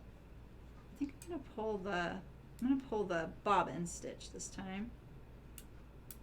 Pretty sure it's the easier one to remove at the end, you know? So now I'm gonna just pull that bobbin stitch a little bit. I'm gonna draw this up, make it a little tighter, and see it'll start ruffling. But I'm not gonna put gathers in. I'm just going to make this edge tighter, where the seam is gonna be. Tighter, it's probably a bad word. What I mean is like smaller, right? So I'm drawing it in. I can see this little stitch is going back on itself, so I'm gonna undo it. Just like this. You want it up at the top. You want all of it to be mostly like along the cap up at the top there. Right, you can see it's kind of ruffling now. Yeah, right, Louise? I know. I feel like that is the classic way they say to do it. Yeah. Yeah, but I don't get it. I don't see why. Because it's the same amount total. So it kind of sets you up for a struggle. We're not about that life here. We ensure success around here. All right, so let's see. I don't know how much I need to pull it in, so I'm just going to start with that a little bit. And now I can do this. I can just kind of hold up the sleeve in this armhole like this and see if I'm about there. And I am. So now we can carry on. So when I walked it, I just didn't do a good enough job walking it to know that it needed the gathers. So when you're doing the French seam of this, though, you aren't going to enclose the gathering stitch yet. So it's kind of awkward. And so this thread that I pulled on, push that in so you can still grab it after you sew this seam. You don't want to accidentally cut that thread off quite yet. You might need it.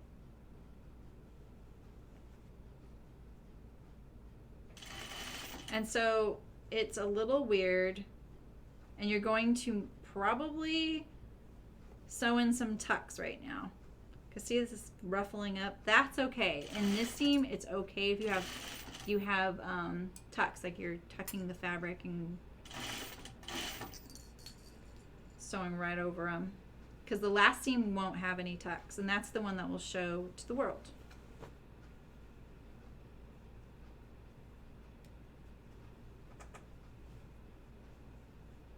So this is the cap, and so like I kind of start looking at the end, smooth this out here, make sure all of it's towards the top of my sleeve, and see, now I know about where I need this to be.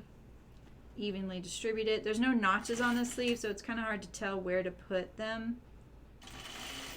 Usually the back armhole is a little longer than the front armhole, but I didn't check the pattern, because otherwise I would tell you just to put a notch at the center of the sleeve and match it to the shoulder, but I actually don't know if that will work, so I don't want to tell you to do that. So maybe, Terry, maybe there is a reason for that, huh? So I'm gonna use my awl. I'm just pushing down these little gathers, and I'm gonna stitch them down. I'm gonna show you at the end how this looks.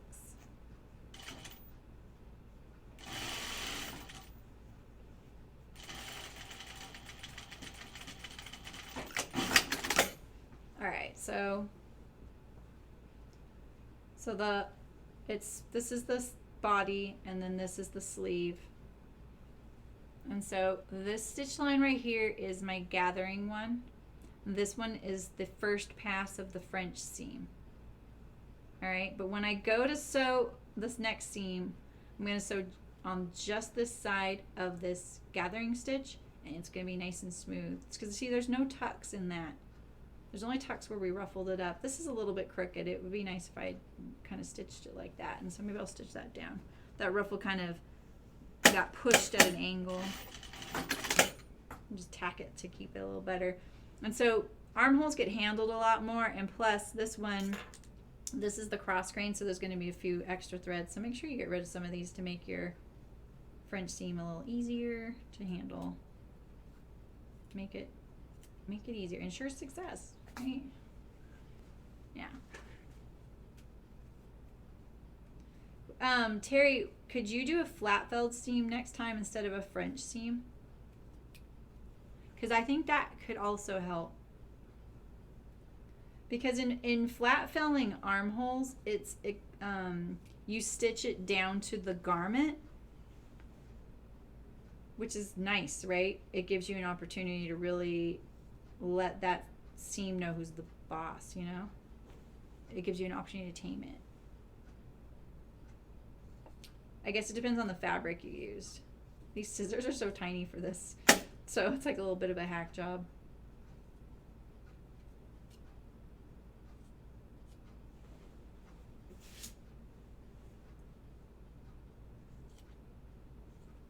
Okay.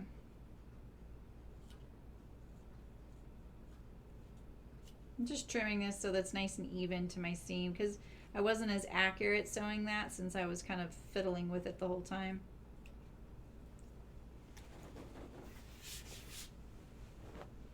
Hey Daphne, how's it going? How are you doing? We're kind of towards the end of this. I think I'll press this, so let's do our other one first before we press that one, then we can press them at the same time. I am lost in my, oh, here we are. Where did that go?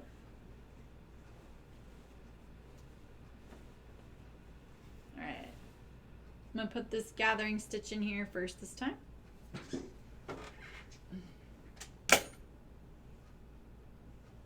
There's that big old slice.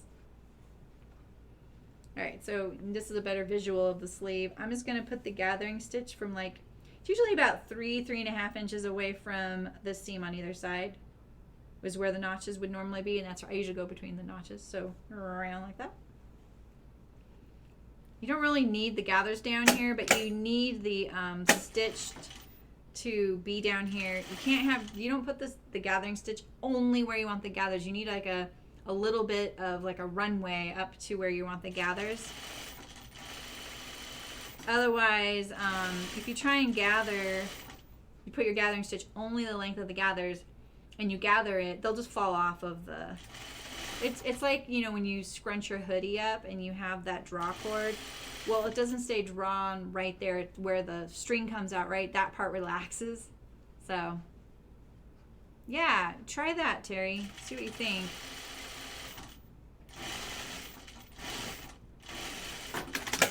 I think, like, when I did that on my husband's, I was really thankful that I got to stitch it down, you know? I was like, oh, good. This will be a little easier. Because the fabric I made for him was that yarn dye. Why did it get so close there? What the heck? Let's back this up a little bit. I just got my thumb. I hope you didn't see that. I did this yarn dye, like flannel, really nice stuff, and it was a little thready and thick, and so I was kind of glad I was flat felling. Like there's struggles when you're doing thick fabric with flat felling, but they're worse with I don't know if it's really that, if it's worse with French seams. I mean, I think about like denim jeans, right? Most denim jeans are flat felled on the inseam, right? And that inseam has the where all the rise matches up, so you have all that bulk right there, so at the crotch, and that can be pretty hard to sew through, especially when you're flat felling and doing the French seams. But what's nice about a flat fell is like you're basically just hemming the seam over. All right.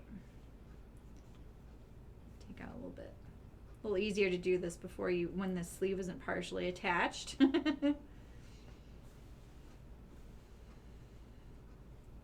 This is it, right? Yeah.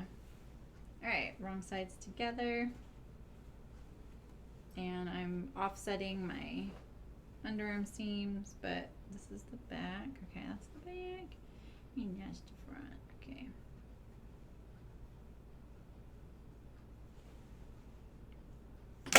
We're gonna have Maria's price for this we need a photo of her in it, right?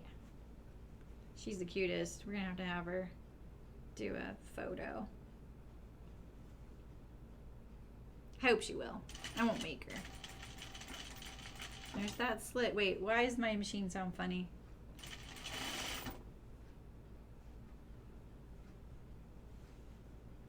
No suspicious noises, please. It's a pandemic. I should have said that to my pets, man. I'm telling you. No suspicious diseases or abscesses or scratched eyeballs, please. It's a pandemic. But they didn't listen to that. I guess I forgot to tell them. God, it took us a half hour to get one of my cats to come in last night. He is so addicted to the outdoors all of a sudden. And he just sits under the deck ignoring us. Oh, and someone asked if my other kitty's doing better today. He is okay. He's fine, but he's at the vet, probably finishing up right now. They're taking the drain out of his big old fat boo-boo. And in the instructions, it said that he would most likely get to not have to wear the cone anymore, and I don't believe that for 1 second. But it would be good because he's not doing well with the cone. It is definitely, he's not doing well with the cone. And so yesterday, you guys, as a sewist, do you guys apply sewing solutions to all your issues? I can give you the weirdest array of examples, like my chicken tractors. Fabric roof, right? Nice and light, waterproof, really great. And yesterday I was making his cone a tutu, because I was like, why not? If I put this around his waist, he looks like one of the Jetsons because it's blue and stiff, right? So there's a win. B, it's covering up the boo-boo, right? So because it's right on his back, right? And then he can't lick it. It's not 100% solid solution because he, like, walking around with it, there's a 50-50 chance he'll step on it and then trip. But it actually gave him such a great reprieve from the cone being around his face. And can you imagine something being like this around your face all the time? I mean, we all know masks are a problem for society to get on board with. But can you imagine being a cat and you have to wear a cone? You have to do it all the time, right? And so I made it a tutu. And he instantly started bathing his hands. He's the only one of our pets that likes to take a bath.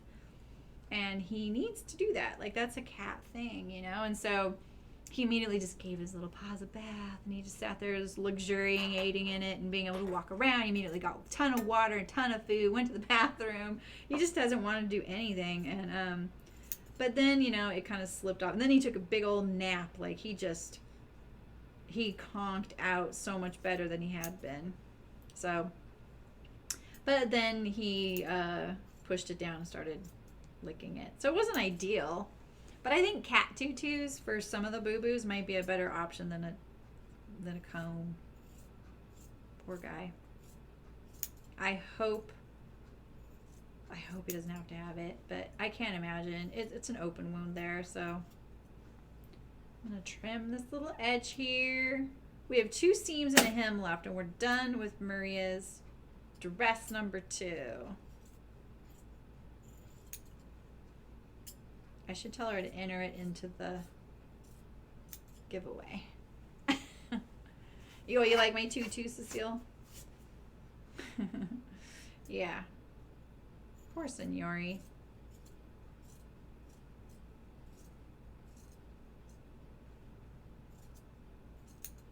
And I did get to talk to the vet, and she said that this could have been a scratch from like over a week before he got the abscess, which isn't usually what happens with cats. You know? Yeah, exactly, Louise. I don't know, Jan. I don't know. I have no explanation for it. I saw a really, really funny meme that someone made, and it's I can't post it on my channel because it might be offensive to people, but it was a picture, a little cartoon drawing of someone wearing a mask with it under the nose, and then the side picture on the right was a man wearing underwear with the underwear slipped under, you know, his junk. And the side-by-side comparison is like, now all I'm going to see is that when I see people wearing the mask under their nose. But it did make me laugh out loud.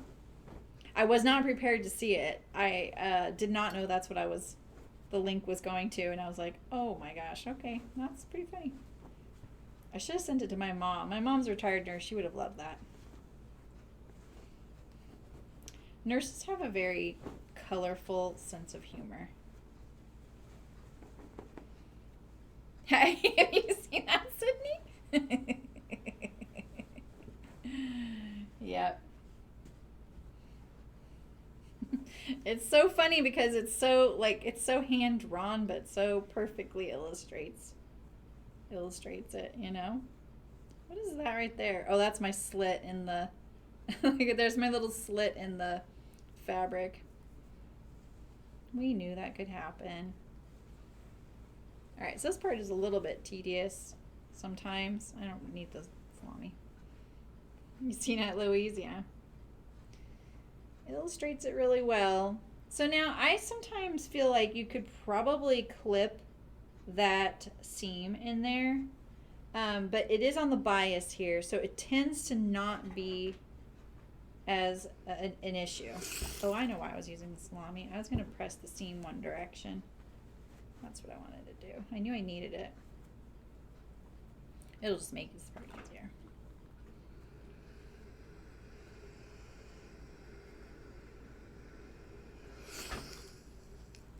Yeah, my daughter just got back from Humboldt, and it was the right place for her. Like, she's just like, everyone wears a mask there. It's socially unacceptable not to.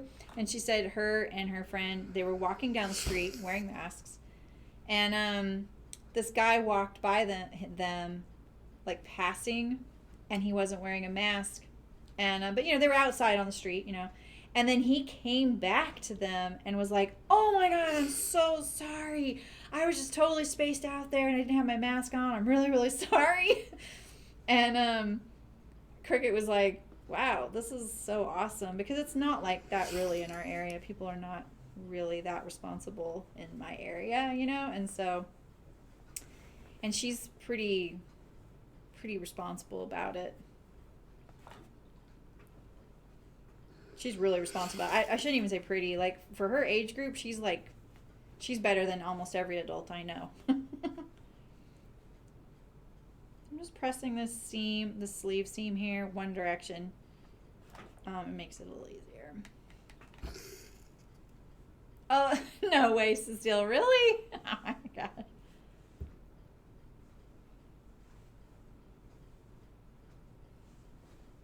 Oh, that's great, Terry.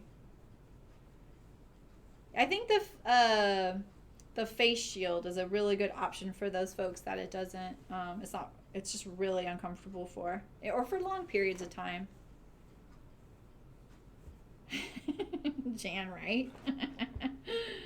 That is such a good way to put it.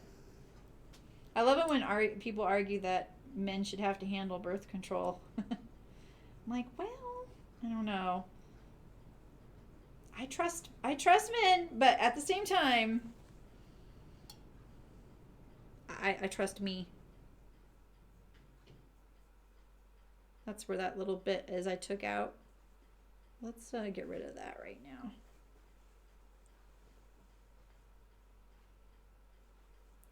Where is that? Here it is. What is happening here? What is this right here? Wait a minute. What is that? Remember I took out that little bit of gathering stitch? Oh, there we go. I got it. I thought I actually started grabbing the seam. Is this the other one?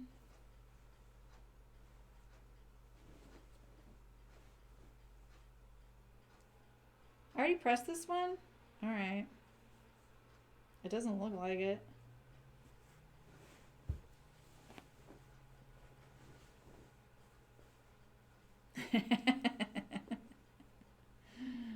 Oh, man. Yeah, don't get me started talking about that stuff. I've been controversial enough today.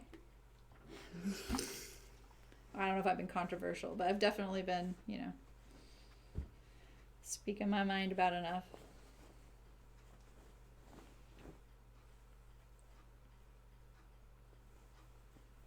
All right, this I've pressed. I can feel it. All right, it's up here. I stopped. So you see those little gathers there. Those will be fine, but because I'm going to stitch on to the right of this gathering line, and it won't show. It'll be really nice. I love French seam armholes. They're a little bit of extra effort, but boy, they look so nice, and they feel soft and, I don't know, nice and clean. I'm kind of hooked on French seams now. I used to be such a no way, I'm not doing that much effort. You have to double sew it all. I even schooled Sydney for whining about it. I can tell you'll take a joke, Sydney.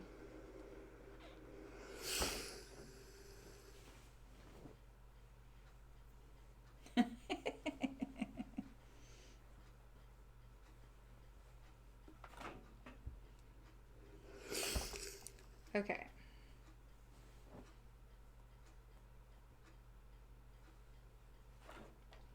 Yeah, I saw that when I saw that Ruby Star Society mask panel.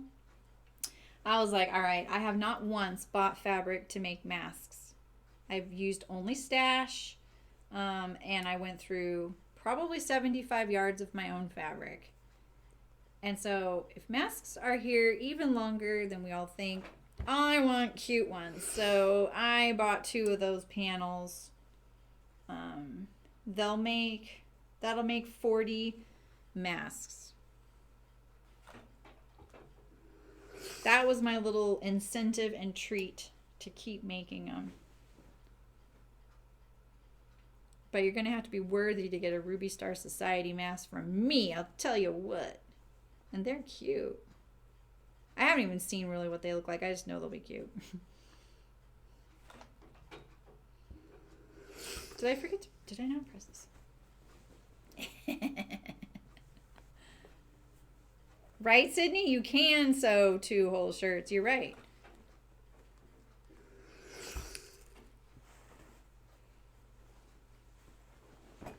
I'm making this look hecka awkward. Sorry, guys. I start trying to hurry, and then it takes me longer. I get to this point where I'm like, oh my gosh, this has to be like so tedious now. People are like, yeah. Oh, so and I'm going to put those links again in the chat that, because Barbara sent me a link to the instructions on that jelly, what is it called? Jelly roll race quilt you guys told me about. And then once I saw the directions, I was like, oh, this is so cool. This is the way you sew that thing is so interesting because you sew it in one long strip first. And so then I looked up how to make it into the size quilt you want and the conversions, and I found that too. So I'm going to put those links for you guys because I want all of you who want to join in to be ready. We'll do that in August. I want 2 twins, so maybe I'll do it for this little challenge. Be nice not to be using our down comforters right now since it was 105 the other day.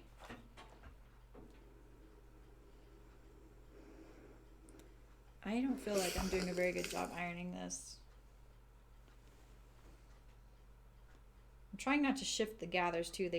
I can feel them, you know.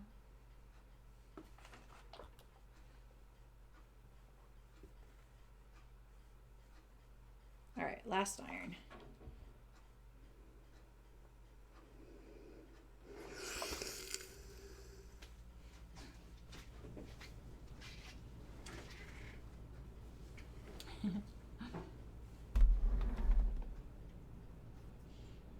Oh, that's cool, Louise. Yeah, I certainly put a deep cut in my stash too. Yeah, Cecile, I saw a guy doing that. Is it Teague Flanagan doing that or Peter Lappin? I can't remember. And I think it's kind of cool. Right, Sydney? Exactly. Yeah, it totally, that totally looks, it makes it like, it actually is a fashion accessory. I should maybe start doing that. That would be fun. I probably have scraps of everything I've sewn enough to make a mask, right? All right, so now I'm going to do my 3/8 inch seam. Now you need to make sure you don't get any tucks because this does feel a little awkward with the French seam. So what I do is I line up that edge that I just ironed right there, and like I did before, I kind of try and get it into the shape the armhole is, so that it's nice and flat and relaxed there. I'm not like pulling on it. And I go just to the left of that stitch. I probably said right at one point because I was looking at it the other direction, but you're going just to the left of that gathering stitch you put in because you're going to enclose it in the seam.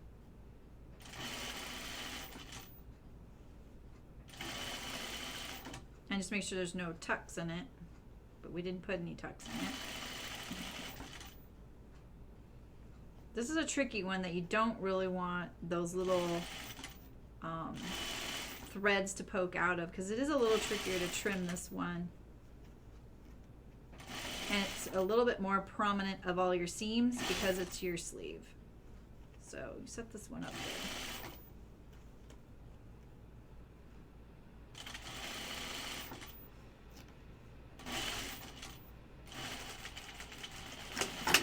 All right.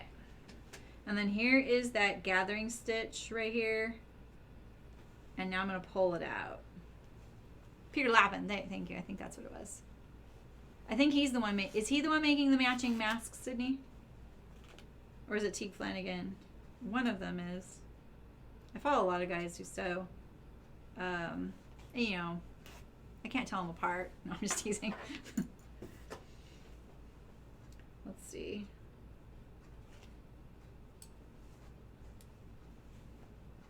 This is the other side of the thread. I like getting rid of my basting stitch. I just like the way it looks on the inside. It's gone now. You can see that all those little tucks are there. See it right there? But the sleeve. Here's the underarm. Here we go. There's the sleeve. No tucks. Nice French seam. Let's do one more. Right, Sydney? Exactly. And you know, I look at Instagram kind of quickly. I don't spend a ton of time on there. I just try not to, you know. Trying to spend time on my phone all the time. Yeah. And do you guys ever find that you'll be looking at a post and then all of a sudden you're like, wait, I thought that was so-and-so. And it's because your app updates the feed and it moves. And then I'm like, wait, who was that? That happens to me a lot. I hate that because sometimes I'm like, wait, I wanted to see that. And then I can't find who it is. I'll scroll. And because Instagram thinks I saw it, doesn't show it to me anymore.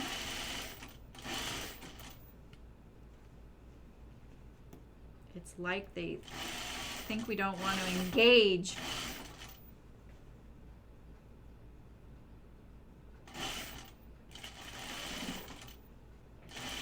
I got my shirt from Mr. Domestic. Did I tell you guys I got that his shirt?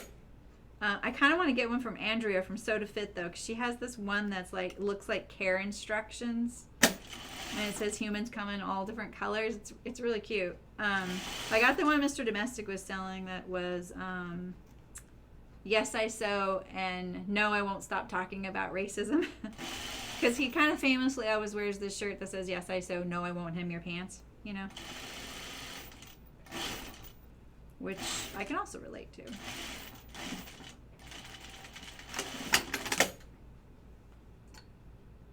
I went one stitch too far right there. Yeah. All right, where's my... So that was the smart thing. So now I got to remember every time I do this, it's always the bobbin thread I should pull, because that's the one I can still see. So, well, which Sydney? The Mr. Domestic shirt? I have it over here. I haven't taken it home and pre-washed it yet. I kind of wish the lettering was smaller, because it's so big, it's almost hard to read it. You know what I mean? Like, I wanted it to be a little bit more bite-sized so you can see it all. Yeah, he's been pretty fierce lately. Okay, these turned out nice. I still need to look at that one stitch in the ditch spot that I didn't do such a great job on, right? We just need to hem it. Yeah, and press it probably a little bit. Give it a look. A look-see.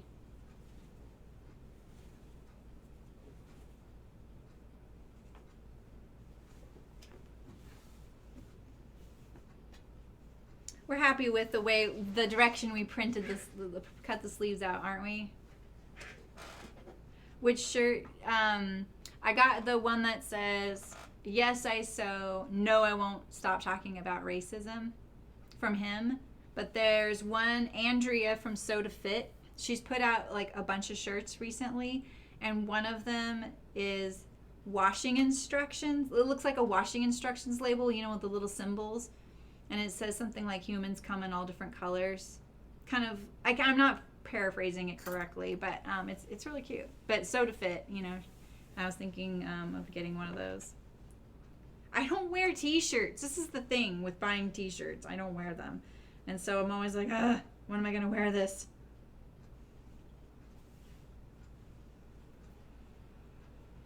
Okay, so that is the back. But I put the sleeve towards the front, the underarm. So we're going to sew this hem. You know, I think I want to iron this hem first, the sleeve hem, but maybe I'll look at doing this hem without ironing first. Yeah.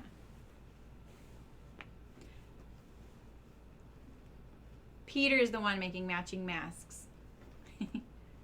Okay, cool. I like to fill up the hem with all the fabric. In other words, like you could do like a little 1/4 inch and then fold it an inch. That works.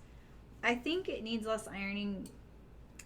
I'm still experimenting with this. Oh, and one of you put a really great comment on one of my things. I think like this is better for lack of ironing. There's a slight curve to this hem though. So remember how I was talking the other day about doing a napkin, like sewing napkins, because that's something I want, and I've been like for years trying to figure out how do you make napkins where the hem doesn't crumple when you wash. Oh, I could frame it. Yeah, I could sew it on a tote bag too, but I don't need any tote bags. I'm gonna frame it. I'm gonna frame it and put it right behind me. Yeah.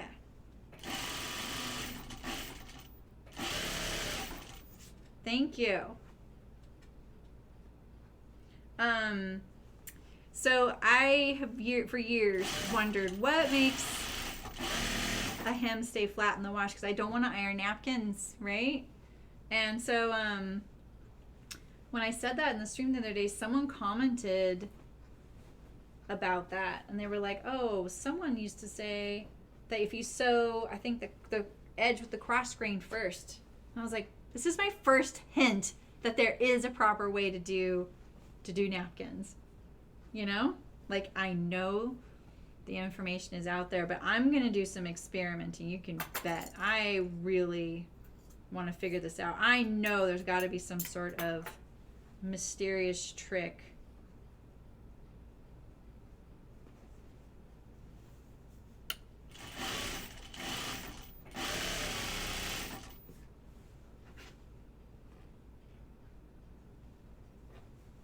You could probably even make the shirt into a bag.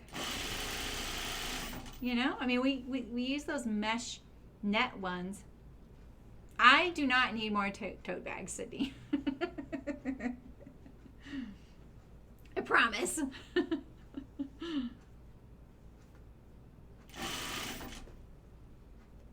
Stop. Go away, thread. Oh my gosh. Oh no, that was not good. You see that? Sometimes my presser foot, can you see there's a slit down the middle? Especially rayons, they'll get stuck, this little edge will get stuck in there, and then it gets stitched down. It folds itself. If the fold is like this, and then it'll fold it back on itself and stitch it down all in one. And that's what it did right there. That was just my own carelessness. And I don't have I really like presser feet that are solid across the front. Yeah. This, you mean this or the napkins? Because that is definitely, for the napkins and for the hem of this, that is definitely a way to do it. And especially if you don't mind the serging showing. Bye, Malin. Sleep well.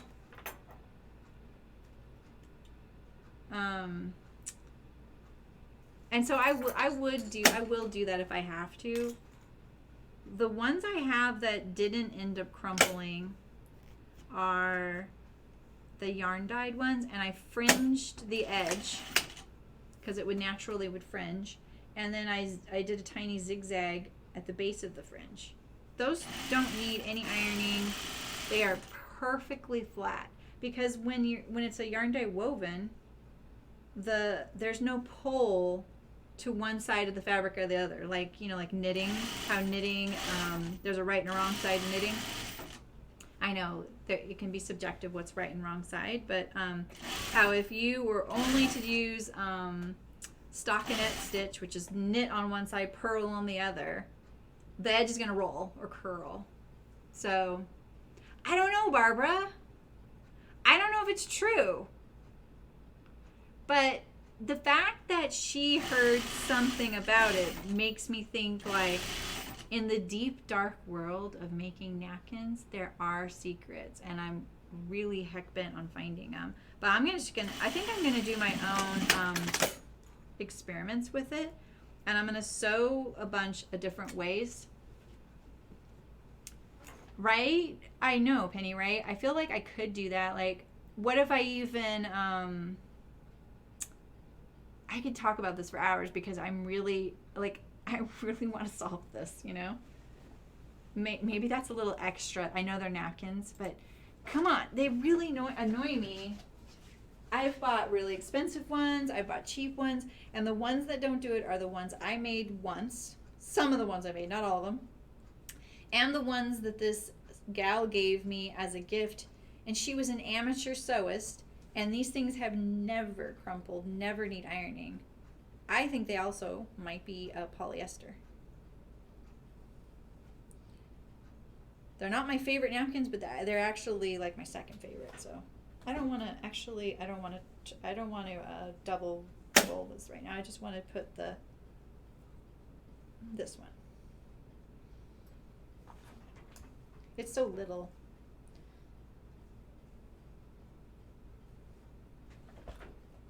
This is my size, so I'm tempted to try this on because I want to know the length. I remember the one I made last year feeling a wee bit short.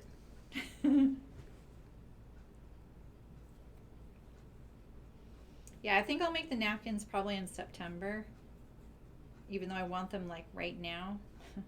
Maybe I'll do them in August, actually. I'm going to try and mix August with things that I want to do since it's my anniversary month. The quilt along thingy. Oh my gosh. This only works because I put that shape in the hem, right? So.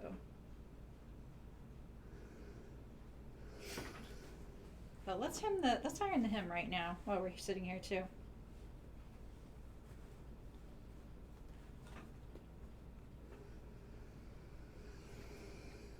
And then I'm gonna hem those sleeves and we're gonna put it on the dress form.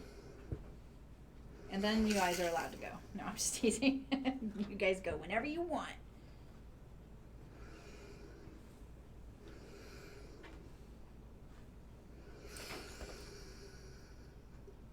I have this navy blue fabric that I want to make it in everything. But this might be actually a good one to make it in. This design. Is this the front or the back? Yeah, okay. I'm just gonna do these pocket openings right now. Look at how seamless that is. Yeah.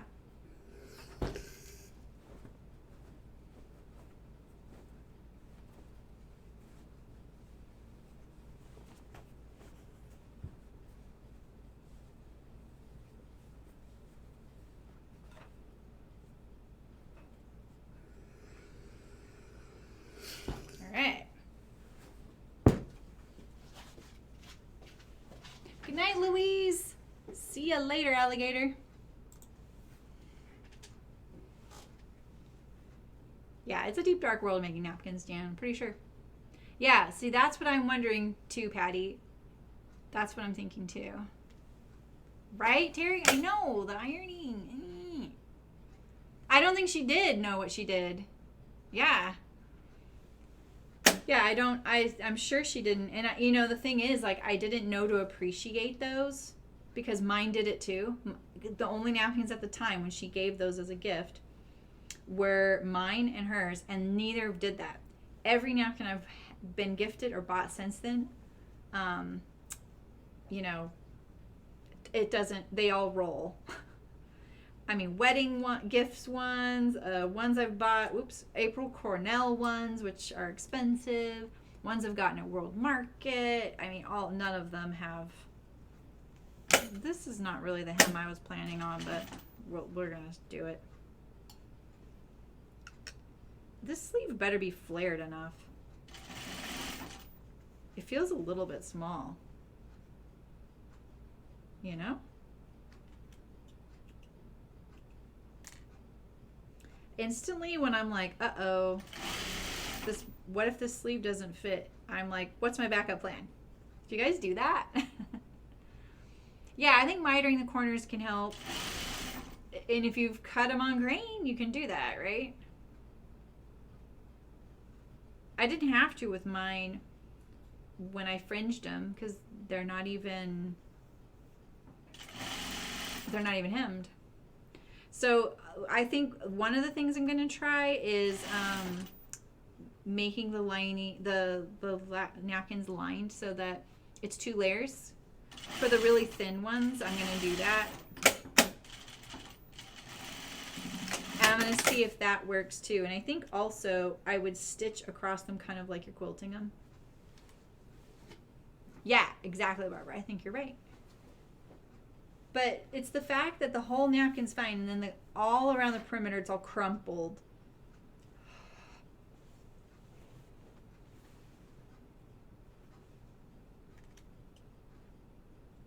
I'm not even one to I'm not that fastidious about stuff, but that, I think maybe it's just because it's a fabric issue that really bugs me.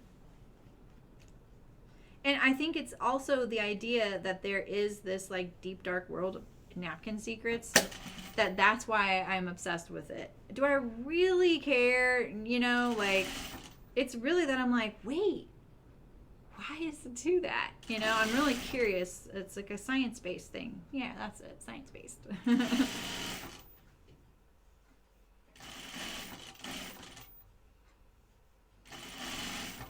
This fabric really wants to creep in the toe, between the toes of my feet there.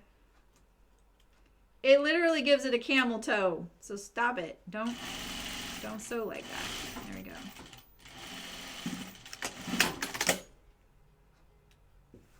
I forgot about that term, except that yesterday I was looking in the gifts for a camel.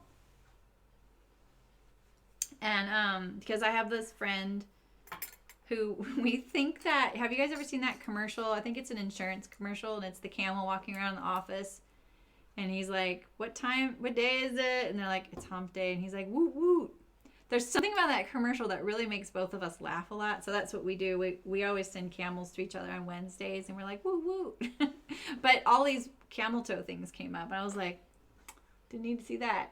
All right, I'm going to switch my camera, and we're going to put this on the Beatrice, which I still have not named.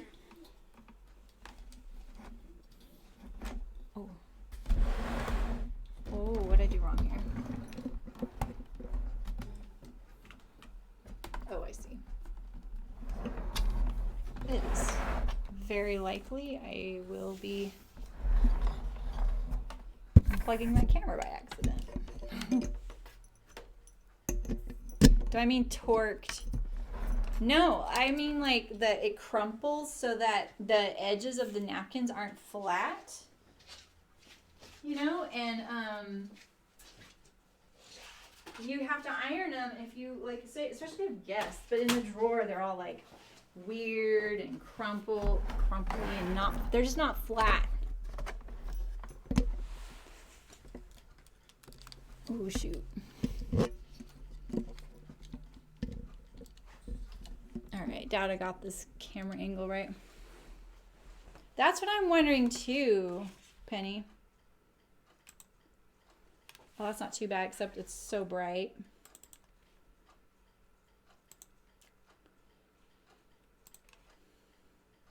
Yeah. Okay. All right.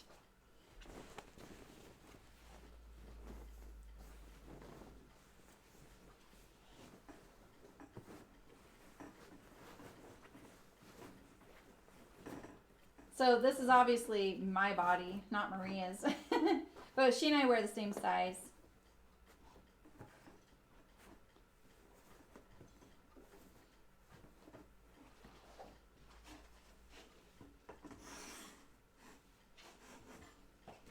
That's cute. So it's gonna make, on me, like, see how it goes, whoop. But it actually hangs pretty good back here. Like it doesn't give me pillowcase back. But I think what I would need if I made this, again, is a bust dart. See that difference? And there's the pockets right here.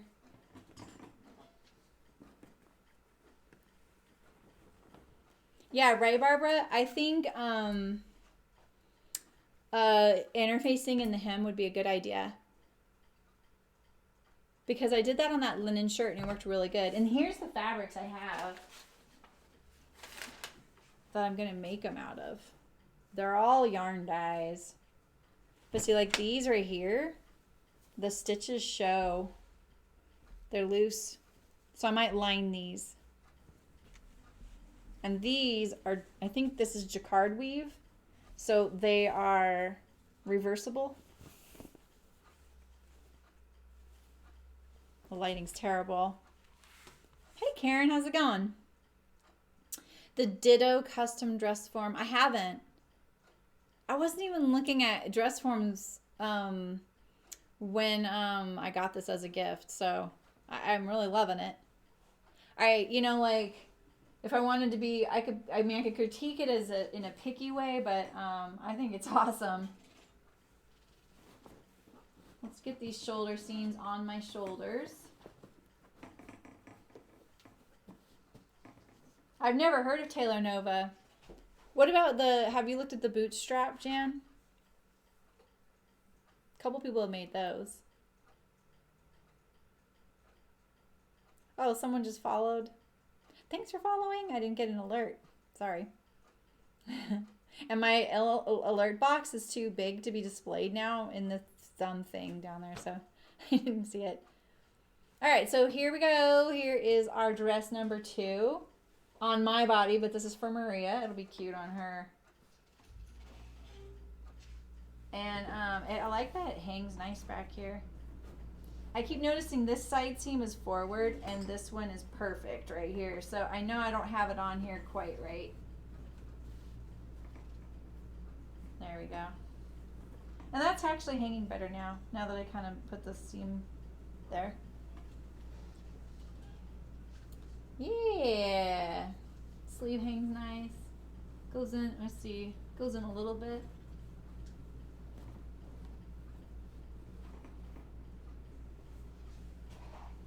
Cool.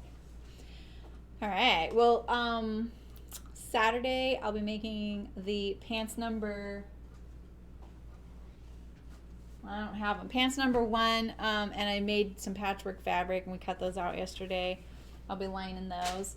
And those will be really fun. I'm kind of excited. I'm going to probably, oh, Taylor Nova's a custom pattern design thing. Oh, interesting. I know Bootstrap does that too. Like you can put in your measurements and they do that too, but I don't know anything about it.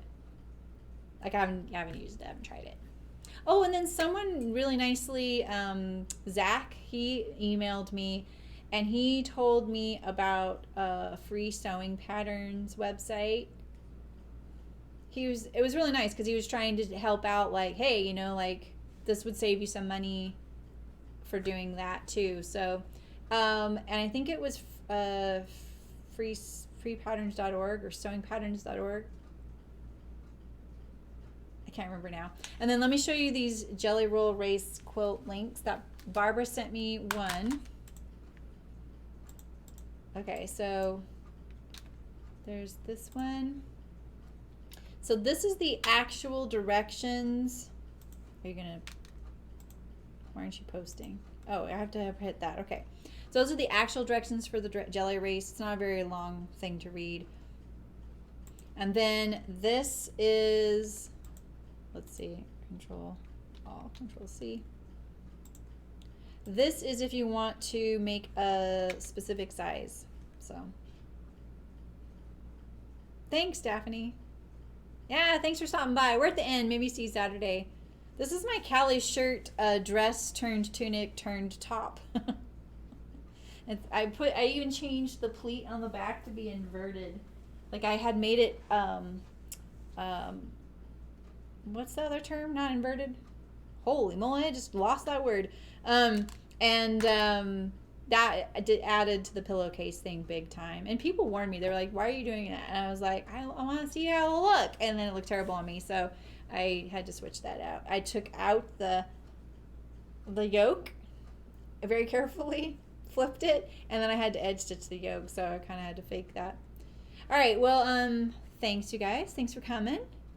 This turned out great. I hope Maria really likes it. We're gonna have her send us a picture. The facing looks really good. I haven't even monkeyed around with it, and it's laying pretty good in there, so that's good.